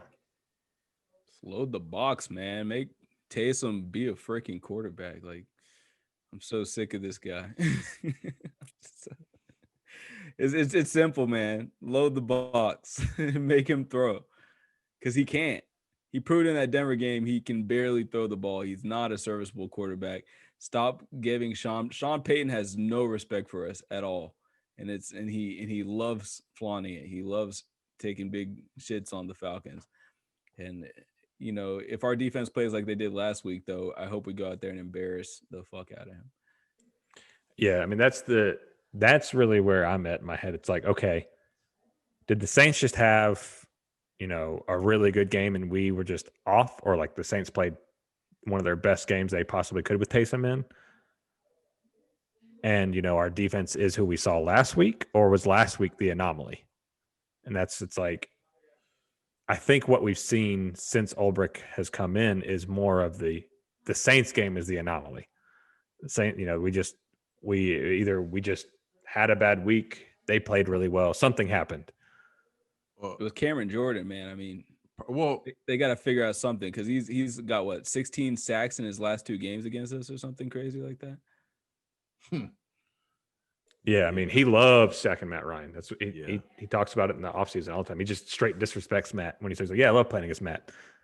He's like, "I know exactly what he's going to do." Yeah. God damn it. No, but really, like what I think one thing that I know a lot of people haven't really spoken on is I think one of the biggest reasons why we got beat so bad is because we didn't know what to expect. You know, Taysom, I mean, Taysom isn't Drew Brees. But you know Taysom can run, but we weren't sure how Sean Payton was actually going to utilize him as a quarterback. And unfortunately, we were the first team that he got to play against. We didn't have a game where we didn't have like a game in between where it was just like, all right, we see this is how they attack teams with them. Nah, we were the first one to see it. So now that we've seen it, we faced it, and we've seen it in another game, you have an idea of what to expect, how they're going to try to attack you, and you can adjust to it. Now, as far as the other side of the ball on offense, you know, that I just think they just beat the brakes off of us. They were more inspired. They wanted it more. And like you know, like I said, you know, it was the offensive line got their butts kicked. The receivers with no Julio, you know, they didn't respect our receivers without Julio, because it's like we can cover Ridley. We can cover Ridley, and these other guys are just no names. And really what it came down to is just Matt, and then Matt didn't take care of the football like he was supposed to. The times when he was supposed to, you know, just get rid of the ball, just throw it away, live to fight another down, he didn't. He held on to the ball, tried to make plays when he shouldn't have, and it led to it. Basically, it was, and like I said, what's his name? Shane Falco quote, it was quicksand of a football game. So one thing went wrong, and then it just all compiled, and next thing you know, we were in over our heads. But like I said, defensively, I feel a lot more confident in this defense facing that Taysom Hill led offense, because we've seen it twice now. We've had an opportunity to play it and an opportunity to watch them in another game, so we can actually scheme against it. But offensively, I'm still shaky, especially if Julio isn't healthy enough to go. Yeah. I think what both of you are speaking on is what a lot of people either, you know, for those that watch enough and watch tape and really understand how elite these athletes are, get it. But for those that don't and think that, you know, some players are just trash, like, you can win with sheer athleticism and sheer skill in a one-time matchup in the NFL or like NBA or baseball. But when those elite athletes start to watch tape and start to break down tape, you know, you have to do the same and adjust your game, because that's the difference between elite players and just the guys who are very athletic and thought they could get by on that. You know, there's some guys that are, you know, will break that mold because they are freak athletes. But even people like Tyreek Hill spends countless hours running routes, getting better in routes, and doing those type of things, like, because he knows that, you know, he got by because he was faster than everyone by like 2 steps last year, but everyone just spent time training and spent time watching tapes on how to beat things. So he's going to have to try and maintain that step that he had, or those 2 steps that he had on someone, because someone just gained a half step on him and by watching tape. So tape is really the difference between, you know, good players and great players. I mean, that's why Tom Brady is so elite, because he watches every player that's ever played with him is like, look, I thought I watched a lot of tape until I met Tom. Mm-hmm. And Tom just lives in the film room, and he has to, because Tom is not athletically better than 99% of the players in the NFL. He's probably in the lower 1%. There's a lot of offensive linemen that are they're like 330, 340 pounds. They're way better athletes than Tom Brady. So he knows he has to win it between the ears. So I wonder if Tom even has cable, or if when he goes home, it's just all film. It's like no Netflix, no Hulu, no nothing, just film. He's got Red Zone. NFL Red Zone. He just watches it all day. when he's having sex with Giselle, he doesn't look her in the eyes. He just watches tape. It gets even harder.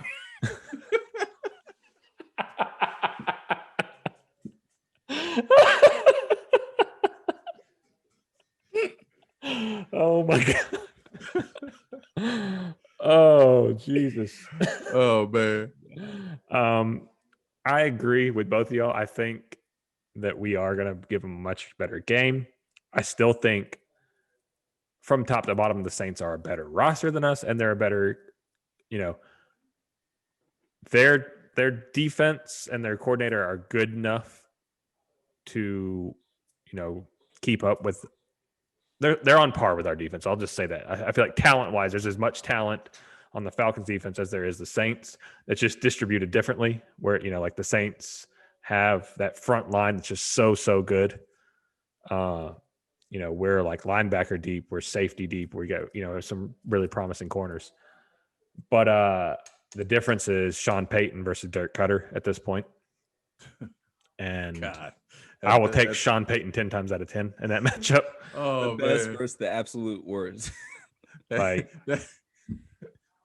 that's like Mike Tyson in his prime versus like Conor McGregor in a boxing match. Like the crazy thing is, like, when you saw Dan Quinn get fired, you saw that how the defense changed, and the offense actually changed too, because worse. Yeah, the offense before Dan got fired, we started to go more towards that Shanahan style motion offense, do the type of plays that we're used to in that West Coast offense. And then like Dirk lost Dan Quinn. He's like, verticals we go, baby. Let's go. He looked at Raheem. He's like, I'm going to run my system now. Deal with it. Yeah. So, like, I mean, it almost feels like Dirk Cutter's trying to be like, look, if I'm going to go out, I'm going to go out on my own accord, and I'm going to do this my way. And we're literally running a Dirk Cutter offense right now. Run it straight ahead or verticals or a screen. Like if my ship sinks, I'm going to be on it by myself with my flag holding it. It's so frustrating. It is. It's infuriating. It's absolutely infuriating to watch, because it's like, no, that's not how this team is built. Like, we don't have big, bulky offensive linemen that can withstand like 2 and 3 second pass rushes. This is not what we're made for. And that's what happened against the Saints. We said, all right, block these 4 guys, these 5 guys, and they just got bullied. Well, I mean, but even still, like, that was part of my frustration though. So they got pushed back, but they still held a pocket most of the time, long enough for Matt to make a decision. And that was why I was frustrated with Matt, because it's like, look, your offensive line is trying to protect you, but when there's nobody open and you see there's nobody open, get rid of the football. I mean, it's no point of sitting there like, oh, let me sit here for 8 seconds and see, you're not fast enough to scramble. So just make a decision.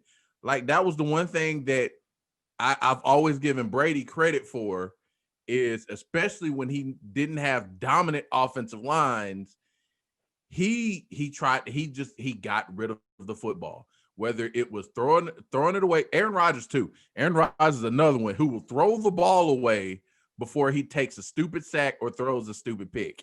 And it's just like Matt is like, he tries to hold on to the ball to the absolute last minute to force the play, but sometimes it's just not one there. But I wonder how much that has to do with Dirk, because like you said, this man's always running like just verticals. So it's like Matt doesn't even really have escape valves. He doesn't even, so it's almost like his mentality has changed to try to appease Dirk's systems. Like, oh, I'm gonna just hold it as long as I can to hit these receivers. Well, no, I mean, I get it. Like I said, it a lot of it does have to do with Dirk and his play calling. But like I said, there were times where, like, it was one specific play. It was like, was it a 3rd down where we're in field goal range and Matt sat there and held the ball for 6 seconds and takes a sack to knock us out of field goal range. And nobody was open. So it's like, dude, at a certain point, just throw the ball into the ground at a receiver's feet, so you don't get the intentional grounding, and we stay in field goal range and can kick a field goal. Instead, you sat there and held on to the ball and took a sack to knock us out of field goal range. It was just not a smart decision. The worst part, I believe, is that he was out of the pocket. I think he was out of the pocket. Not that play. He got sacked in the middle of the pocket. You're thinking about a different play, which was last week against the Raiders, where he scrambled out to the right, had every opportunity in the world to throw it away, didn't. Yeah, actually had a guy open that he could have thrown it to, didn't because he was looking deep, and then still took a sack and made it 3rd and 16. Yeah, it was like, what? Brain freeze. Anybody who's ever played a Madden game on Xbox was like clicking in their right stick, like throw it away, throw it away, throw it away, throw it away, throw it away, throw it away. What are you doing? I wonder what Dirk is saying in his helmet. It's like, go. There's someone deep. There's someone deep. Wait for it. Wait for it. God, could you imagine if their mics stayed hot the entire play? Dirk would be like, throw it deep, throw it deep, throw it deep, throw it deep, throw it deep, throw it deep. I'm smart. I'm smartest one on the field. I know this. I know it's about to happen. Just wait. Hold it. Hold it. All Matt would hear all game. Throw it deep, throw it deep, throw it deep, throw it deep. Oh man. All right, so let's go win-loss prediction on this one. I'll go first. I'm actually, even though I know the defense is going to play better, I still am hesitant to say that Dirk Cutter is going to do any better just because it's Dirk Cutter and he's an idiot and I have no faith in him. I'm going to say we lose this game still like 19 to 14, something like that. I feel like it's going to be a lower scoring game because we do figure Taysom out because we've got the athletes at the linebacker core to shut Taysom down. I think we're going to hold them down and we're going to double up, Thomas and just like, all right, Taysom, let's see what you got, buddy. And I think we still lose 19-14, even though I'm hopeful that I'm wrong. What do y'all got? You want it first, Marco? Yeah. So I'm going to just go ahead and from now on, I'm just going to go opposite of what I think. So Falcons going to win this one big time. We're going to come in here and we're going to smack them down and we're going to give this city some hope for the rest of this season. Micah, what you got? I'm kind of on your train. I think this one's going to be a low scoring game. I think we lose. I think it'll wind up being something like 17 to 15, and we'll wind up losing. So another struggle offensive game. Yeah, like I think it might be one of those where we're 15-14 and they kick like a game-winning field goal or something like that. So you're saying Young Wei Koo's gonna have 5 field goals? or we score a touchdown and or we like he'll have like 9 points and we'll score a touchdown and go for 2 late and miss or something. Don't get it. Yeah. All right. So we got 2 losses and a win, but from what Marco said, he feels like we're going to win or lose too. All right. So Micah, you're up to bat, pun intended. Yes, sir. Next is the MLB section, baseball.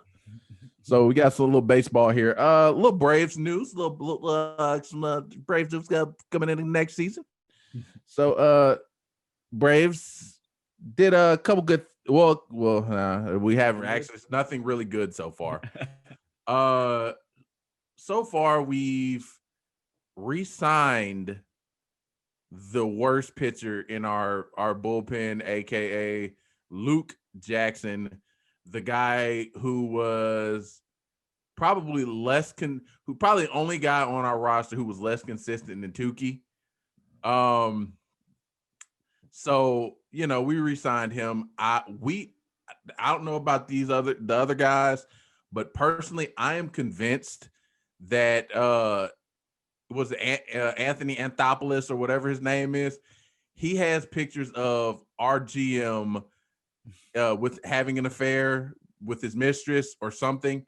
He hired a private eye and got pictures because there's no reason absolutely no reason whatsoever that we should have given this guy any more money to be trash. That's, like I said, I don't like to call pro athletes trash, but that dude is straight garbage. He is trash, and we brought him back. In other news, Wait. Like, let me just harp on those. I truly don't understand. Like, every time Luke Jackson comes in the game, every Braves fan literally gets heart palpitations, and I can't imagine why Brian Snicker doesn't feel the same way, unless like maybe he's his secret son, he's his illegitimate son. Like you said, he has some like dirt on AA. I don't know, man. But and then they almost tried to pass it through the news like it was a good thing. Like, oh yeah, we just signed Luke Jackson. And I'm like, what? It reminds me of when baseball did that Hard Knocks type thing, and they had the Marlins on there, and Ozzie Guillen was the manager, and his closer Heath Bell, who struggled, came in to talk to him about how he didn't feel confident. He didn't feel confident in the coaches and stuff. And Ozzie, I'll never forget, Ozzie Guillen said to him, man, nobody want to see you come in the game. Said, my wife don't want to see you come in the game. My kids don't want to see you come in the game. He's like, I'm the only one who has the faith in bringing you in the game, man. I was like, bro, that's how I feel about Luke Jackson. No. There wasn't a single Atlanta sports outlet that, when they were talking about that, talked about that positively. Everyone did the same thing. It was a collective, huh? I thought we were done with this. Like I said, he's got dirt on somebody. It is somebody, whether it's the CEO of Liberty Media that he's got like naked pictures of, or dude like cross-dressing or something like that, and he's threatened to leak them. There's no reason. There is absolutely no reason we should have given this guy another contract. Oh man. But in other news, so the Braves declined to tender Duvall, which really sucks, because even though he is getting older, Duvall was such a key piece to us making it as far as we did. Dude was clutch, always clutch. Came with some big hits, and is a solid outfielder. Much better in the outfield than Austin Riley. Love Austin Riley, but bro, come on, You're a man. third baseman, bro. Yeah, you're a third baseman. I like Austin Riley reminds me of me in left field. So, so that Duvall we're still going to offer him. Apparently, we're still going to offer him, but you didn't tender him, so it's going to make it hard. We can most definitely be outbid, and we know how cheap Liberty Media can be when it comes to paying for players. Hopefully, this close to World Series run might make them a little more willing to spend money, but it's they're one of the reasons I think that they didn't offer him that was because the amount with it. His arbitration price was going to be $4.7 million a year, and I think we want him back, obviously, because we're going to offer him, but I don't think we wanted them back at that price. And I'm going to get to more on this later. I think there's a bigger sign to it. But I mean, we're really, we don't have much baseball, so you can go in, man. Now. Okay. Yeah. So I think this is directly linked to Ozuna.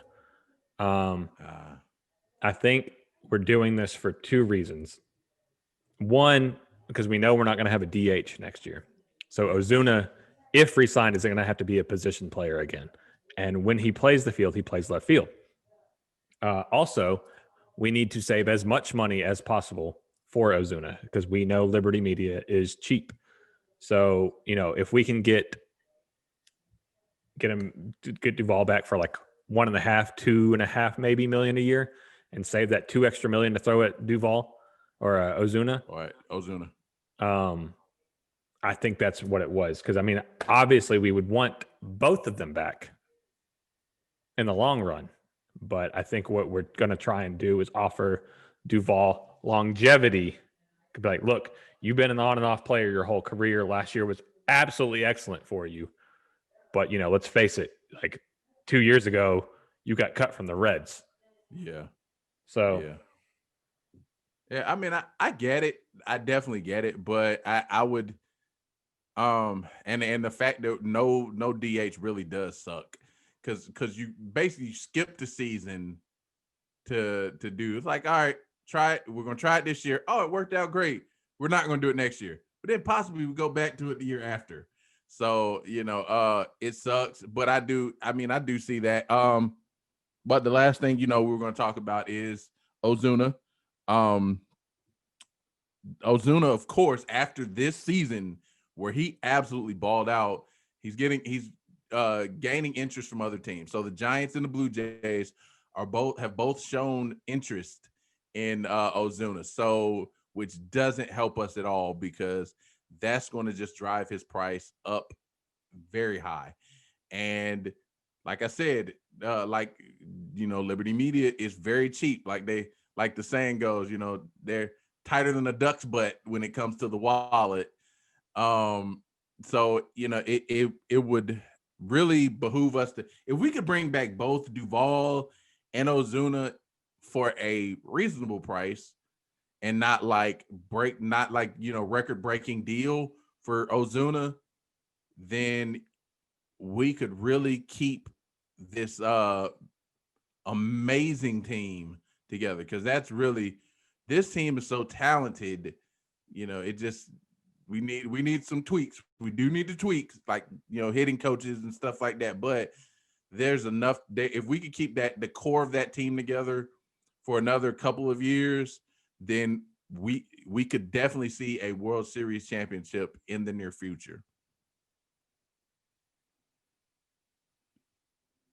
You're muted. Yeah, I saw it pop up. I think the fact that we are quiet, typically when we're quiet on our own players, not a good sign. AA likes to play all of his cards very close to his chest, though. So you never hear anything leak out of the front office. You never hear intentions leak out. It's all speculation by the media in Atlanta when it comes to the Braves since this new regime has started. So it's hard to judge. We will always stay tight-lipped on guys that are free agents, and we'll sign those guys that no one is expecting us to sign, for a rather cheap deal, i.e. Donaldson, i.e. Ozuna. Those were both surprise signings, but they both turned out great. But when Donaldson did come up for, re-signing, you heard that we wanted to re-sign him. You heard that we offered him. I know they did say Ozuna, they want Ozuna back, but that's it. That's all they've said. So it's hard to read. Like the Braves front office is a hard one to read just because we haven't had enough, to go off of. What is it? 4 years now? 5. Yeah. So, that's really short to read tendencies, but it just seems like they're sort of like they'll allow him to go get more money if he can, but they'll just be the last people like, well, if you really want to win, just come back here. Because, you see what we had here. You can go look for a better deal, but we're gonna be here waiting for you if you want to take a little pay cut. Well, I think they're willing. I think because of how close we got, I think Liberty Media is definitely willing to spend more money than they have in the past. But I do feel like they do have a cap, and it's the same way with the Donaldson deal. A lot of Braves fans were pissed that we didn't bring back Donaldson, but then with the deal that the Twins gave him, Personally, I was glad we didn't bring him back because I'm like 5 years for a guy who's already like 35 years old. I mean, he'd be lucky to hit his weight, 2-3 years into this deal.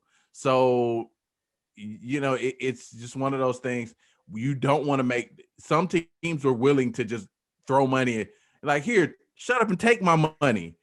And we've never been that team, and it's worked out for us well in the past. But as far as Ozuna, he's not quite that old, so you could give him 4 or 5 years and give him. I just don't want to pay him Mike Trout money. That's really the thing that kind of, it's like, just if somebody's willing to offer him that, we're not going to match it. But if he's willing to take, good all-star money, high 20s, low 30s is pushing it because he's not an everyday position. I would never give him more than 25 a season. Yeah, but if he starts wanting like high, like mid to high 20s, maybe I might push 27. But yeah, it's just I'm not hitting those record-breaking deals on him. Yeah, he's not worth it. I mean, he's not a 5-tool player. The last one we had didn't work out for us. J-Hay? No. Bartolo Colon. The last 5-tool player. Yeah, I don't know. I mean, I hope we re-sign him. I have a feeling we're going to re-sign him because I know he bonded well with Ozzy and Ronald. I think that is one thing that we do have an advantage on if he doesn't go back to Miami, is we do have a heavy Hispanic population amongst our team. And there's a high Hispanic influence on this team. I mean, who wants to go back to Miami, though? I mean, seriously. Him and his wife, they live there. Yeah, but who wants to play for the Marlins? They're a playoff team, man. Yeah, I mean, hey, they're a young up-and-coming team. So, but they're just going to sell it off again in 2 years. So, Micah, you ready to pass? Oh yeah, and guys, that's it for the baseball segment. Now on to my colleague Marco for the layup. You got to come up with a name for that segment. You can just call it the baseball segment. Sacrifice bunt, because no one wants to cover baseball. Sacrifice hit. Braves plays. I don't know. Okay, so the Braves plays. The save. The squeeze play. The squeeze. Yeah, okay. So this is the layup, aka the finger roll, aka jelly time, aka points in the paint. I know we're running a little long here, so I'm gonna try to, go through these relatively quickly. So the biggest story of the past week, besides the fact that, okay, so all the teams are practicing now. The season's starting in what, 2 weeks or 2-3 weeks? 22nd. 22nd, so yeah. 19 days. 3 Tuesdays from now. But in shocking news, so James Harden, the story has been for the past couple of weeks, what's James Harden gonna do? Is he gonna be in Philly? Is he going to Brooklyn? What's he gonna do? He's unhappy. He wants out. Westbrook is unhappy. He wants out. Well, as we know, when you're a James and you're on a team, a lot of times you can take that the de facto GM role, and it seems that James Harden has ended up getting what he liked. Russell Westbrook yesterday, I'm not sure if it's completely official yet, but it is all but confirmed. Russ has been traded to the Washington Wizards to play alongside Bradley Beal and Rui Hachimura for John Wall, the oft-injured John Wall, who is going to head to Houston to re-team up with Boogie Cousins, his Kentucky running mate, and James Harden, who has been in the media. It wasn't in the media, but it leaked that he much rather wanted to play with John Wall than Russell Westbrook. And it was actually funny that I was like scrolling through Instagram as the day started, and it was pretty much, I saw a post that was like, Russell Westbrook is upset that he has been in trade talks with the Washington Wizards. And then when Lionel sent that at the end of the day, I was like, oh, I guess he's just gonna have to be mad then. So that brings me to the question. We can just two-part this thing. Who won this trade and who will finish with a better record? Ryan, fire it up. I think Houston won this hands down. They got John Wall, who, when healthy, is a very, very good point guard. Still one of the, we'll have to see after his injuries if he's still one of the fastest point guards in the league, but is a much better shooter, is a much better decision maker than Russell Westbrook is, and is an okay defender. You know, he's not terrible, but a lot of people are forgetting how good John Wall was or is, depending on where he comes back to. When he was in Washington and at his peak, man, he was a problem. He was an absolute problem. He's a great pick and roll point guard. He's a very good decision-making point guard. He can get a little, heavy with, holding the ball too long, but it's not like Russ where it's just like pounding it for no reason. He's at least trying to make a play because he's very good at attacking the basket. So you get that at 30, which isn't too old for an NBA player, and you get a first-round pick to get rid of the self-check. And who will finish with a better record, Rockets or the Wizards? Rockets, hands down. They're a far better team. Oh, man. So, Houston won this trade. And even if John Wall doesn't play, like if his leg just explodes on him and he doesn't play, Houston still won this trade, addition by subtraction. And whoever they get in that first round will probably be a better teammate than old Westbrook. And, it's funny. It's funny just because, I got a friend who's a very big Westbrook fan, and he was going on about how he thinks Washington is going to be a playoff team. And the only thing I can think of now is how sorry I feel for Rui and Bradley Beal, because Bradley Beal scored 50 in multiple games last year. He'll be lucky to get 15 to 20 shots in a game this year because old Westbrook going to pound it into the ground, going to drive into the paint with all the bigs and just brick a layup. That's what he's going to do. So, sorry to you young fellas, Bill and Rui, your usage rates are about to go down even more. Right. And it's interesting because Russell Westbrook, one of his biggest gripes was that he wanted to get back to playing that OKC style of ball, but that's not going to be possible with someone who's as talented as Bradley Beal. Bradley Beal's a great, he can play point guard. He's a great playmaker. But while I won't say that Houston definitely won the trade, right? But while I won't say that the Wizards will have a better record, I would not be surprised at all if they make the playoffs, just because Westbrook, even at his worst, made the playoffs every year in the West. Like, just to be put out in the first round, yeah.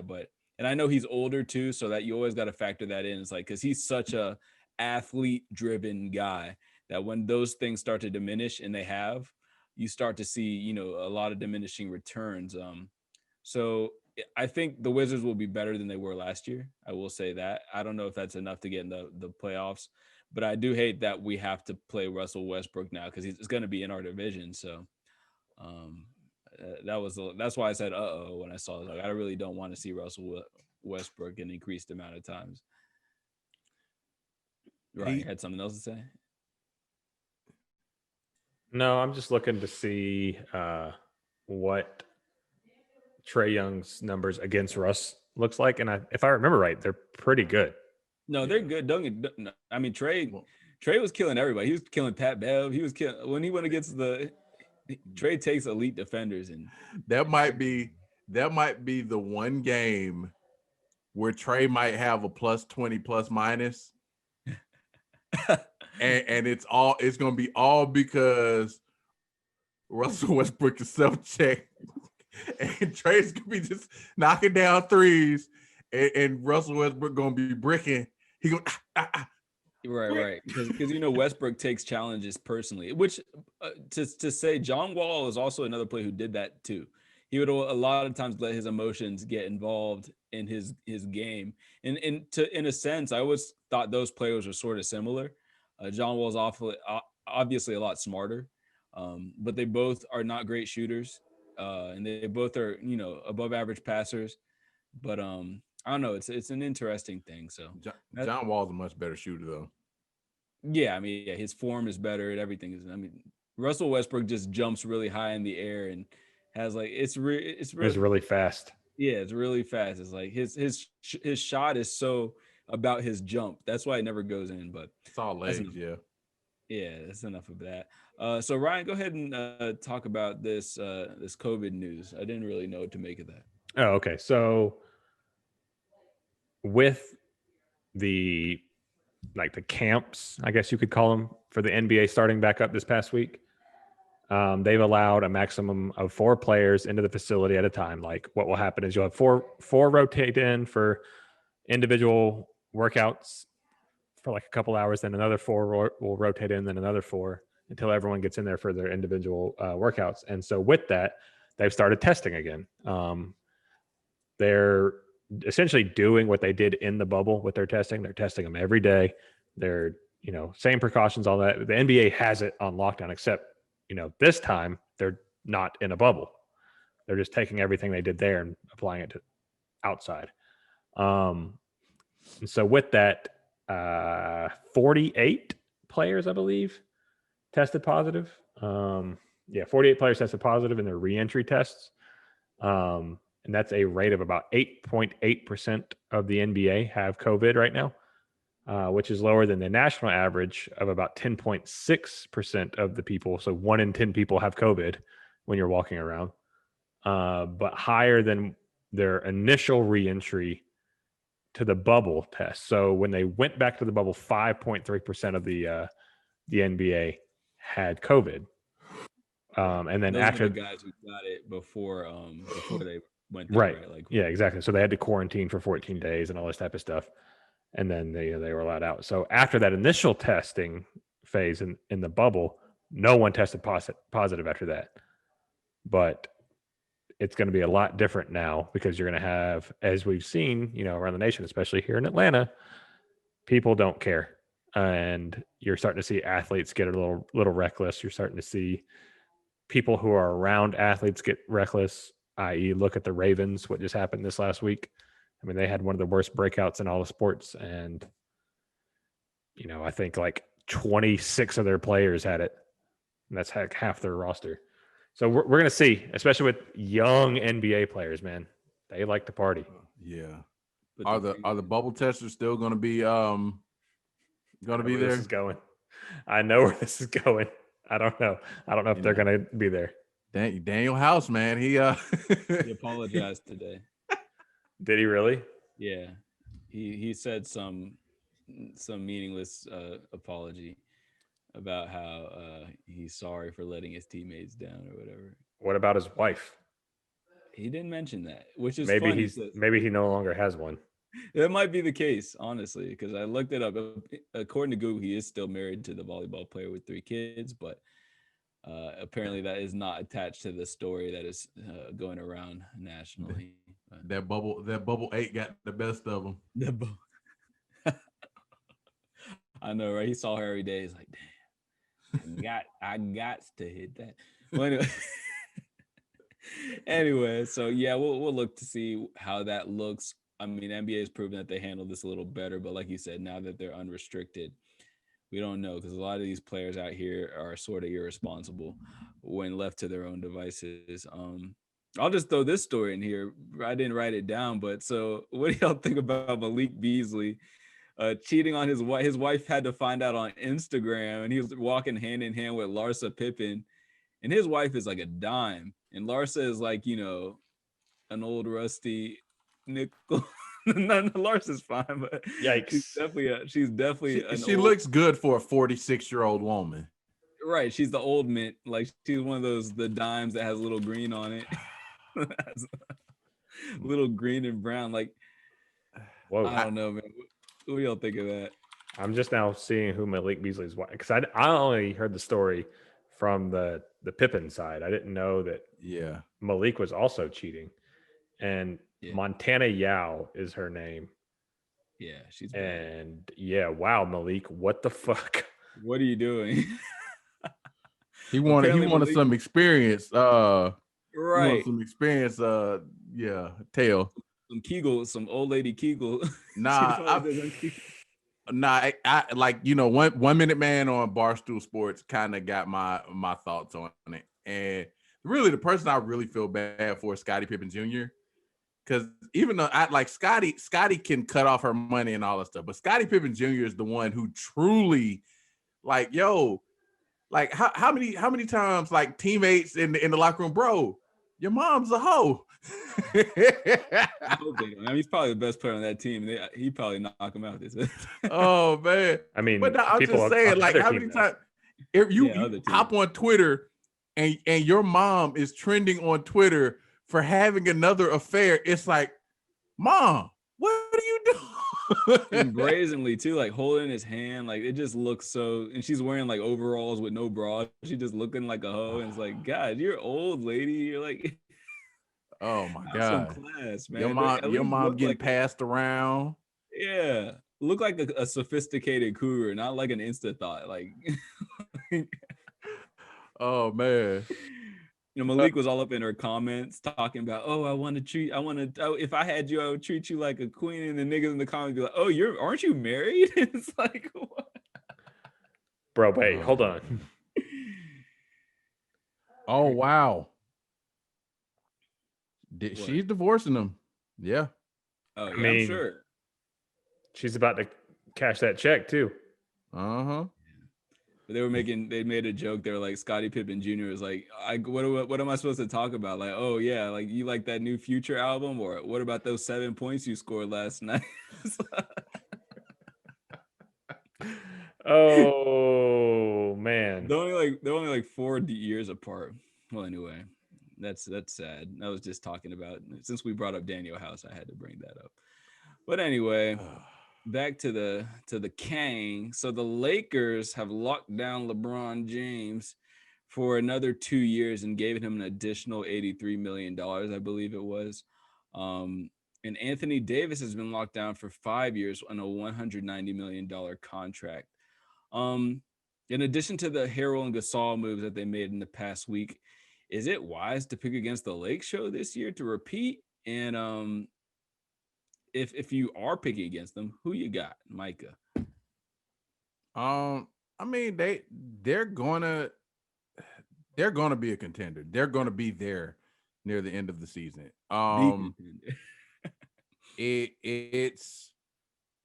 There are a couple teams who I think talent wise could compete with them. I think if Denver can get a little more experienced, I think they can compete with them just off sheer talent. And, you know, they have some freaky, like, you know, like Bol, who are guys who are just skilled and so big that they're hard to match against. But, you know, the Clippers were pretenders. So and as far as the East goes, I don't know if anybody in the East can match them. It's just, it might be one or two teams in the West. It's hard for me to say that, oh yeah, they're done, because I mean, LeBron and AD are still two of the top 5 players in the NBA. So, you know, and together, you know, the only team who conventionally you might think, Golden State, just lost their number 2 a couple weeks ago. So yeah, I don't know. Yeah, it'd be hard to pick. It's hard to pick against them. Right. I'm going to have to really take a look at the NBA landscape and see how it looks after this recent surge where,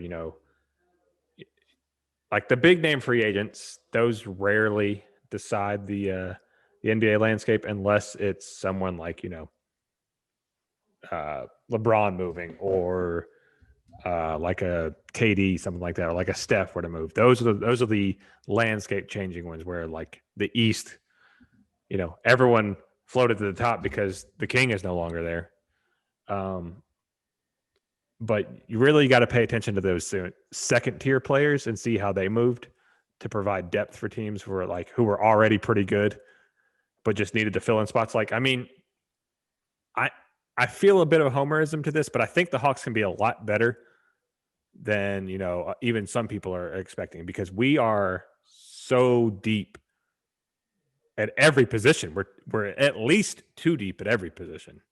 We're sometimes 3 deep at positions. And it's not like, your second guy is pretty good and your third guy is just okay. It's like across the board, your second unit's going to be scoring with anybody in the league. Your third unit is still going to come in and put up significant points as well. So I'm not saying we're going to contend this year, but it's like teams like that who have made those moves and gotten a bunch of, gotten quantity over just those one guy. And I have to really look. But if I had to pick off the top of my head and just be cheap with it, maybe like Milwaukee, just because Drew was a huge addition for them. That's exactly what they needed. So the Bucks could possibly contend with them. Yeah. So like Mike is sort of, if Clay hadn't got hurt, I would have been like, okay, there's our Western Conference Finals, and it's gonna be a close 7-game series. But since that happened, I really think the only other hope, or not to say hope, not that I don't want LeBron to win or anything, but the only other chance another team has, I think, is KD's. If KD can stay healthy. But after seeing what happened to Clay, like with KD, I'm almost like it's almost just a matter of time. It's not even like if, it's when. Like, when is he gonna get hurt? When is that thing gonna snap again? Because it's like, I don't know, man. It's just a hard ask. And then Kyrie's always hurt too, so it's like, so I feel like their best competition is probably gonna be hurt. And then I mean, Milwaukee can get there, but they can't beat the Lakers. Giannis out here talking about I'm working on my perimeter game. It's like, why? We'll see. Like, I just don't get that. Like, Giannis has no business on the perimeter. He's not going to cross anybody. Yeah, no, he doesn't. He's not going to cross anybody over. He's going to get stripped. Like, spot up shooter. Yeah, you need him. Like, work on your mid range. Like, you don't need a strong perimeter game because work on from the inside out. Like, work on the things you don't have and that you could easily improve first before you start talking about, I'm going to the perimeter. Like, he's going to be a liability on the perimeter. His shot still has a lot. They need to fix a lot of things about that shot. Like, every time he shoots, it looks like he's thinking about shooting. Well, I think with Giannis is like the same way I think Charles Barkley was back in the day. Charles Barkley was a 29% 3-point shooter. And people asked him, like, you're not a good 3-point shooter. Why do you take him? He's like, because it keeps people honest. If you hit a couple, then they can't just collapse the lane on you every time because they feel like they have to guard you at the 3-point line. So I think if Giannis can expand his range, even if not at the 3-point line, but can hit foul line extended maybe a little farther, then it won't. Then you don't have, like, especially in the playoffs, teams don't just collapse on you every time you get the ball, just like funnel you to the lane just to collapse on you. That's ultimately what teams do. But at the same time, like, he did have some of that in his game, and it's still, I think what happens with Giannis is that, on the wing, his skill set is not designed to have the ball on the wing. If he could play off ball and be, work on his perimeter game, then yeah. But if he's going to be dribbling out there on the perimeter, I mean, he just doesn't have a handle like that. What he needs to work on is his elbow game. He needs to work on his mid-range game. He needs to work on those things that if they take away your Euro, then you still have your hook shot. You still have your mid-range jumper, even a freaking floater or something like that. Well, it's hard to. His body type is terrible for handles. You're Right, so don't be on the 6'10" with perimeter. long arms. But yeah, I mean, I get it. But no, but I think, like I said, I think we're saying some of the same thing, but you're addressing a different issue than what I'm addressing. I'm just if he can expand his range, it would help him and the team out a lot versus, just I just think he needs to expand his range because it can add an element to that offense that they currently don't have. Yeah. He'll be on the Golden State Warriors next year. That's all I'm saying. So that's pretty much it for that. So for the NBA, as we said earlier, the NBA teams have all begun practicing. They only are allowed 4 players in the facility, and I think that changes next week or something like this coming next week. But knowing that they're having like these sort of slow rolls into like getting to play together, how long will it take our home team to mesh together with all these new pieces? Like, what is it going to be? Late December, late January? How y'all think that's going to sort of play out, Ryan?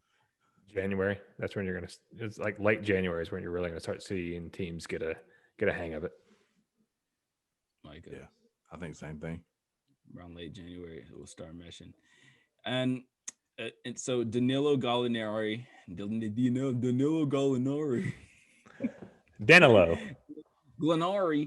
Danilo has been deemed a bench player. So we pretty much have like a high paid bench player, as we sort of said maybe a couple episodes ago. He's going to be that high paid bench player. And now, as Ryan said earlier, we're essentially too deep at every position. So we sort of have an idea of what the starting lineup is going to be. But I want to sort of flip it and say, who would you have as your closing lineup? Micah. Ooh, of course, Trey. Even though he is a defensive liability, you might have to go at the 2. You got to go Bogdan at the 2. Maybe Hunter at the 3. And 4 is probably going to be. Well, really, damn, it depends on the situation. Because if we're down, I'd much rather have. If we're down, and I'd much rather have Danilo at the 4. Assume we're down, not okay. Not So ice the game, we're down. So, it's a close one. That's tough though, because Bogdan, like I said, Bogdan gives you the offense, but the problem is him and Trey defensively are liabilities. So you benefit from Cam being out there, but Cam's just not quite the shooter that Bogdan is. So that's really where I'm. And then I'm taking Danilo. Matter of fact, I'll take Danilo at the 4 and Capella at the 5 to get the rebounding and the defense. But yeah, so Trey, Bogdan, Hunter, Danilo, and Capella. Hopefully you can they just start bricking shots, or they start trying to attack the paint, and Clint Capella just throws everything and just to keep you in the game. Right. It depends on the situation. It's a close game coming down the stretch, and we're in the lead, or we're behind. We're behind. Trey at the 1. I would actually go Rondo, bring him in. Play kind of a 2-guard set, because although you lose some of the offensive ability, like your stereotypical offensive ability, like being able to shoot, Rondo is now going to open up the game for Trey a whole lot more. Probably Bogdan or Cam at the 3. Play them down. Maybe Danilo at the 3, just depending on what our matchups look like. You got to keep Collins in, because he's a 40% corner 3-point shooter, and he's a lob threat off the pick and roll. And then Capella at the 5. So keep your shooters at 1 and 3, and a decent shooter at 4, and then obviously for rebounds, just so you don't get killed on the glass. I like that. I think I like that. I like that lineup with Trey and Rondo. So at least your backcourt is not leaking with easy points for the other team, because we're down. So we need to, not have them get a bigger lead. So I like that. Then I'd probably go Cam. I might go Cam and Hunter, and then go small with John Collins, just so we have some defense. But then we still have the shooting out there, because I know Clint Capella won't be in my closing lineups, just because bigs are in tight games, because then they could just foul him, or you know what I mean. I don't. Is Capella good for you? I thought about a Kongwu. Putting him in, because he at least has the mid range. He's not a knockdown. He's not a 3-point shooter, but he at least can knock down some mid range, and so he can space the floor a little bit. But so it would either if in some games maybe Danilo and John Collins together.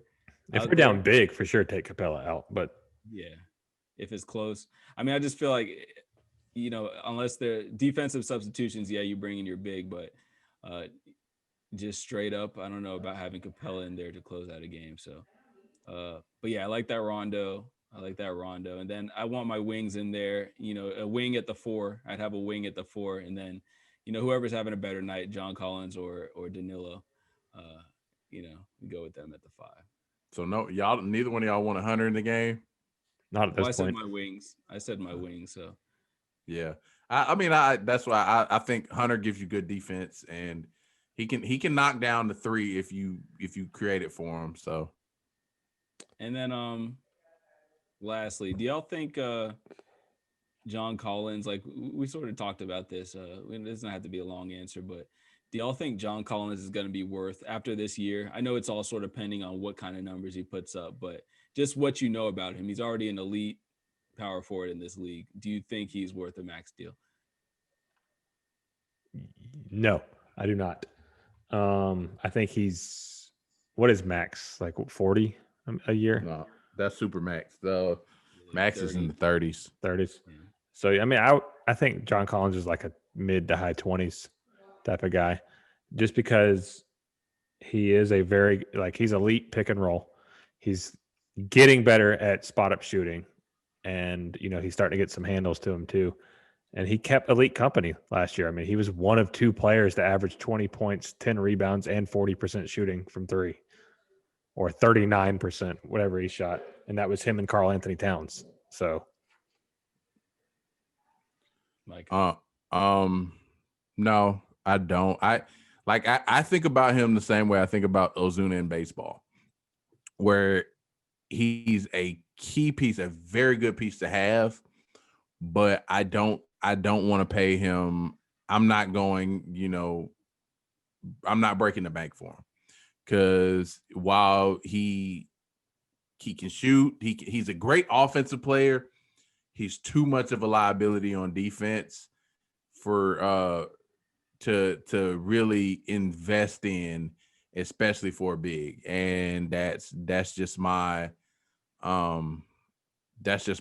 frustration. That's part of what I wouldn't say frustration, but that's the one thing that would keep me from maxing him out, is just like, you were so bad defensively that I cannot give you a max. all right. So yeah, I mean, I agree with that. I think he is a max player, just not for this team. I think that some other team will want to pay him that money, and I think he deserves it just because he's a stat guy. And even if it's a team like Dallas or something like that, Dallas could use a player like him. There's a lot of teams that could use a player like him, but I don't think that we can pay him what he wants and still, go into the future and expect to win a title. Just because, like you said, he's defensive liability. Yeah. And so my producers are telling me I have to skip my favorite part of the show, which you don't is have to. It's up to you.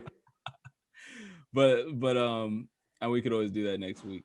But I do want to ask y'all. So the NBA released their Christmas schedule, And I want to see which of these games are y'all most excited for. So we got at 12 p.m. Pelicans versus the Heat. At 2:30 we got Warriors versus Bucks. At 5 p.m. we got Brooklyn Nets versus Celtics. At 8 p.m. we got Dallas Mavericks versus the Lakers. At 10:30 we got Clippers versus the Nuggets in the rematch. Who y'all looking forward to the most? Micah. Honestly, the 12 o'clock game probably intrigues me the most. Just that young, two really young squads against each other, young, very talented squads. And, essentially Jimmy Buckets, the most intense man in basketball against the biggest athletic freak in basketball in Zion. I think it's going to be an intriguing matchup. Ryan. If I'm being honest, all of these games excite me. It's a very good Christmas Day schedule, especially now that the Warriors have Westbrook. That's probably the worst game, though. Wait, Warriors? No. I'm sorry. Yeah, I read it as Warriors, and I said Warriors, but was thinking Wizards. But yeah, so it's actually even better than the Warriors Bucks is. All of these games are. No Westbrook in the game. That makes it a better game. Yep, no Westbrook. If I probably Mavs Lakers, just because I want to see Luka versus LeBron. That's a hell of a matchup. Those are two. I mean, Luka is baby LeBron, if we're being honest. He's just not as athletic. I mean, if you look at the way he plays, it's just the athleticism gap is so big. Yeah. It's such a disparaging athleticism gap, but it's such a big shooting gap too. Luka's such a better shooter. James Harden. He's I get it from like just a basketball knowledge perspective. And his passing. Yeah, they're both like phenoms when it comes to just knowing the game. But yeah, it was just like that athletic. And the defensive gap is sort of big too. You're intrigued about Clippers Nuggets though? Me? He said Dallas. He said Dallas Lakers. No. You like all of them. I'm like Clippers Nuggets probably was like the worst game to me because it's just like while I love the Nuggets, playoff P has kind of killed all of my enthusiasm about watching the Clippers altogether. Maybe he's gonna come. Maybe he's been working on. I know Kawhi's been in the lab, so it's Kawhi's got different hair. Yeah, he's not playing right now. Kawhi is a beast, but Paul George's drop off has been so big that it's just like I don't even know if I want to watch him play basketball anymore. It's just But yeah, so you picked the first game. You picked I picked 8 Dallas Lakers. I think the game like you said, every game is great. I'll be watching all day, no doubt. But the game I'm most scared about is the Warriors Bucks games because I'm like, are they just gonna come out here and get blown out? Like I don't know, man. I don't know what the hell the Warriors are gonna be like. But I guess the game I'm most excited about is I can't wait to see KD back on the floor. I mean, Steph and KD are my two favorite players, and I can't wait to see both of them play. But just because I'm sort of nervous what the Warriors are going to look like, I know the Nets will be good, and I know the Celtics are good, so that will be a great game. You sure about that? That's the game, huh? You sure about that? About what? The Nets being that good? The Nets were good without Kyrie or KD. Why wouldn't they I think KD is a bucket. But I feel like Kyrie, that like before the end of the season, they're gonna be ready to fight each other because Kyrie dribbling so much. He's calling his own plays as the co-coach. It's like, all right, we're gonna set this pick and pop for KD. Nah, scratch that. It's an ISO. Me in the corner. Well, I just feel like blowout potential is the least in that game. You know what I mean? Dallas there's a little no blowout potential, I don't think, in that game. The last 3 games, there's no blowout potential. We don't really know what we're getting with the first 2 games. So yeah, that's it. And yeah, I'll leave the jersey review for next week when we have some more time. Maybe there'll be some new ones because there was like quite a few. There was like 5 or 6 new ones. One of them was Cleveland's one's pretty funny, but we'll get to that next week. And time for the shout outs. Well, yeah, after. I'm gonna shout out Andy and Randy for coming on. Talk about that was probably one of our most fun interviews, in my opinion, just because of how interactive it was. I'd like to get them on here for a little bit longer next time, but I know, both being parents, both actually doing this for a living and doing it for 4 hours a day, you need a break from it. So that's a huge shout out to them for coming on and talking sports again after doing it earlier today from 10 to 2. I hope I didn't ruin it with my terrible mic quality. There was just some times where you would be speaking and no one could hear you. So that's why you probably felt like you were getting talked over at some points. But when you were speaking, it just sounded not as good as it sounds now. Yeah. Like I said, I hope I didn't. It was a little muffled. It was real tinny. Yeah. Y'all got shout outs? Shout out. Flu. We coming to see you soon, Flu. None that I can think of. Kind of the opposite of a shout out. Suck it, Taylor Miller. I finally got my own Xbox. I'm on there. You can stop gloating. That was that you did the Suck unboxing. it. Did y'all see how Giannis unboxed his PS4? Yes, I posted it on my story. He's a PS5. The hell? You're a Hulk. He and Dennis Rodman are insane. Right, like what the hell? Like, what if he got one of the defective ones? It's like, hey, do you have the box that you originally got it in? But I mean, he's the type of person that, like, when people do that, it's because they don't care because they have so much money. Yeah, I don't think so. I think what that's a sign of, which is true of both him and Dennis, is a person who didn't get a lot of presents when they were little. They didn't get shit. Like so they don't really.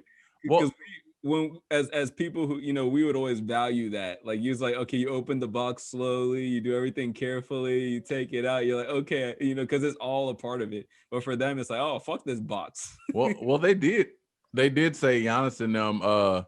How Giannis was like so excited when he first got drafted that he legitimately sent so much of his first check to home to his family that he didn't even have enough money to take a cab to the arena, and he was having to walk. And it so happened that a Bucks fan saw him and noticed who he was and gave him a ride to the arena so he didn't have to walk to the arena.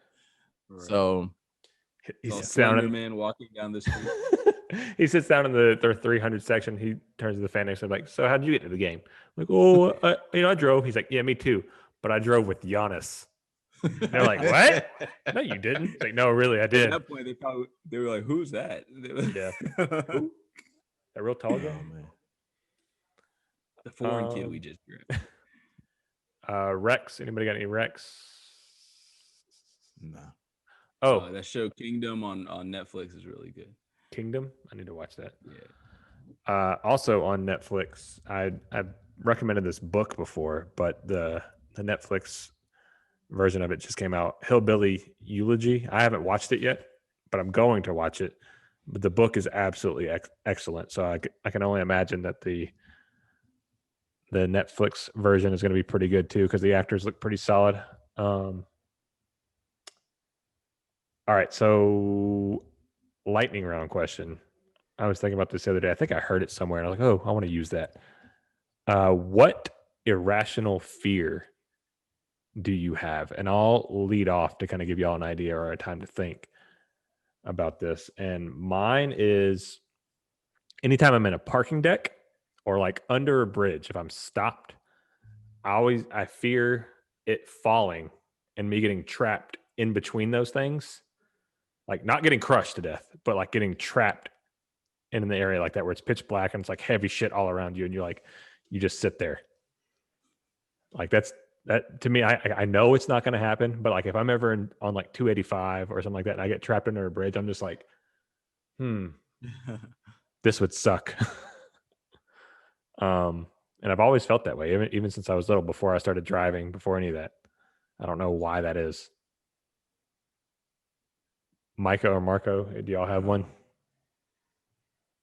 I mean, I actually have a couple, but Go for it. I'll just use one.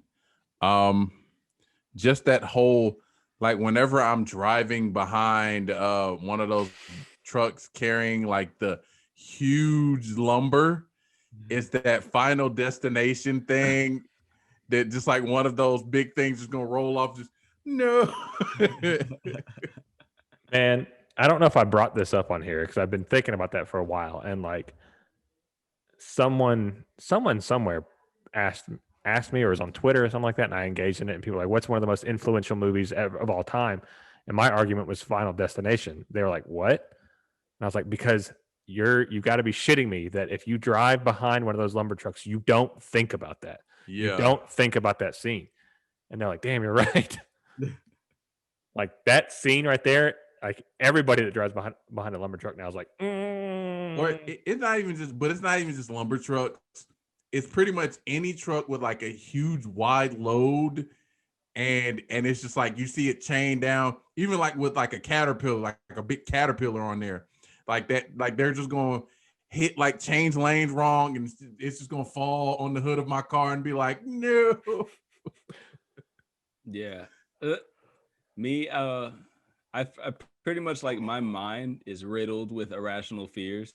Like I literally always think of the worst case scenario that could happen. Like while I'm sleeping in my bed, I was like, oh shit, what if a satellite comes crashing through the ceiling? Or when I'm like driving, right? Or when I'm driving, it's like, oh shit, what if a deer just runs out in the middle of my car and I don't see it? Or like you said with the trucks, or sometimes I'll just think of like the craziest stuff, like I might see something like a kid and be like, oh, what if I accidentally like kick that kid in the like, you know, just it doesn't accidentally.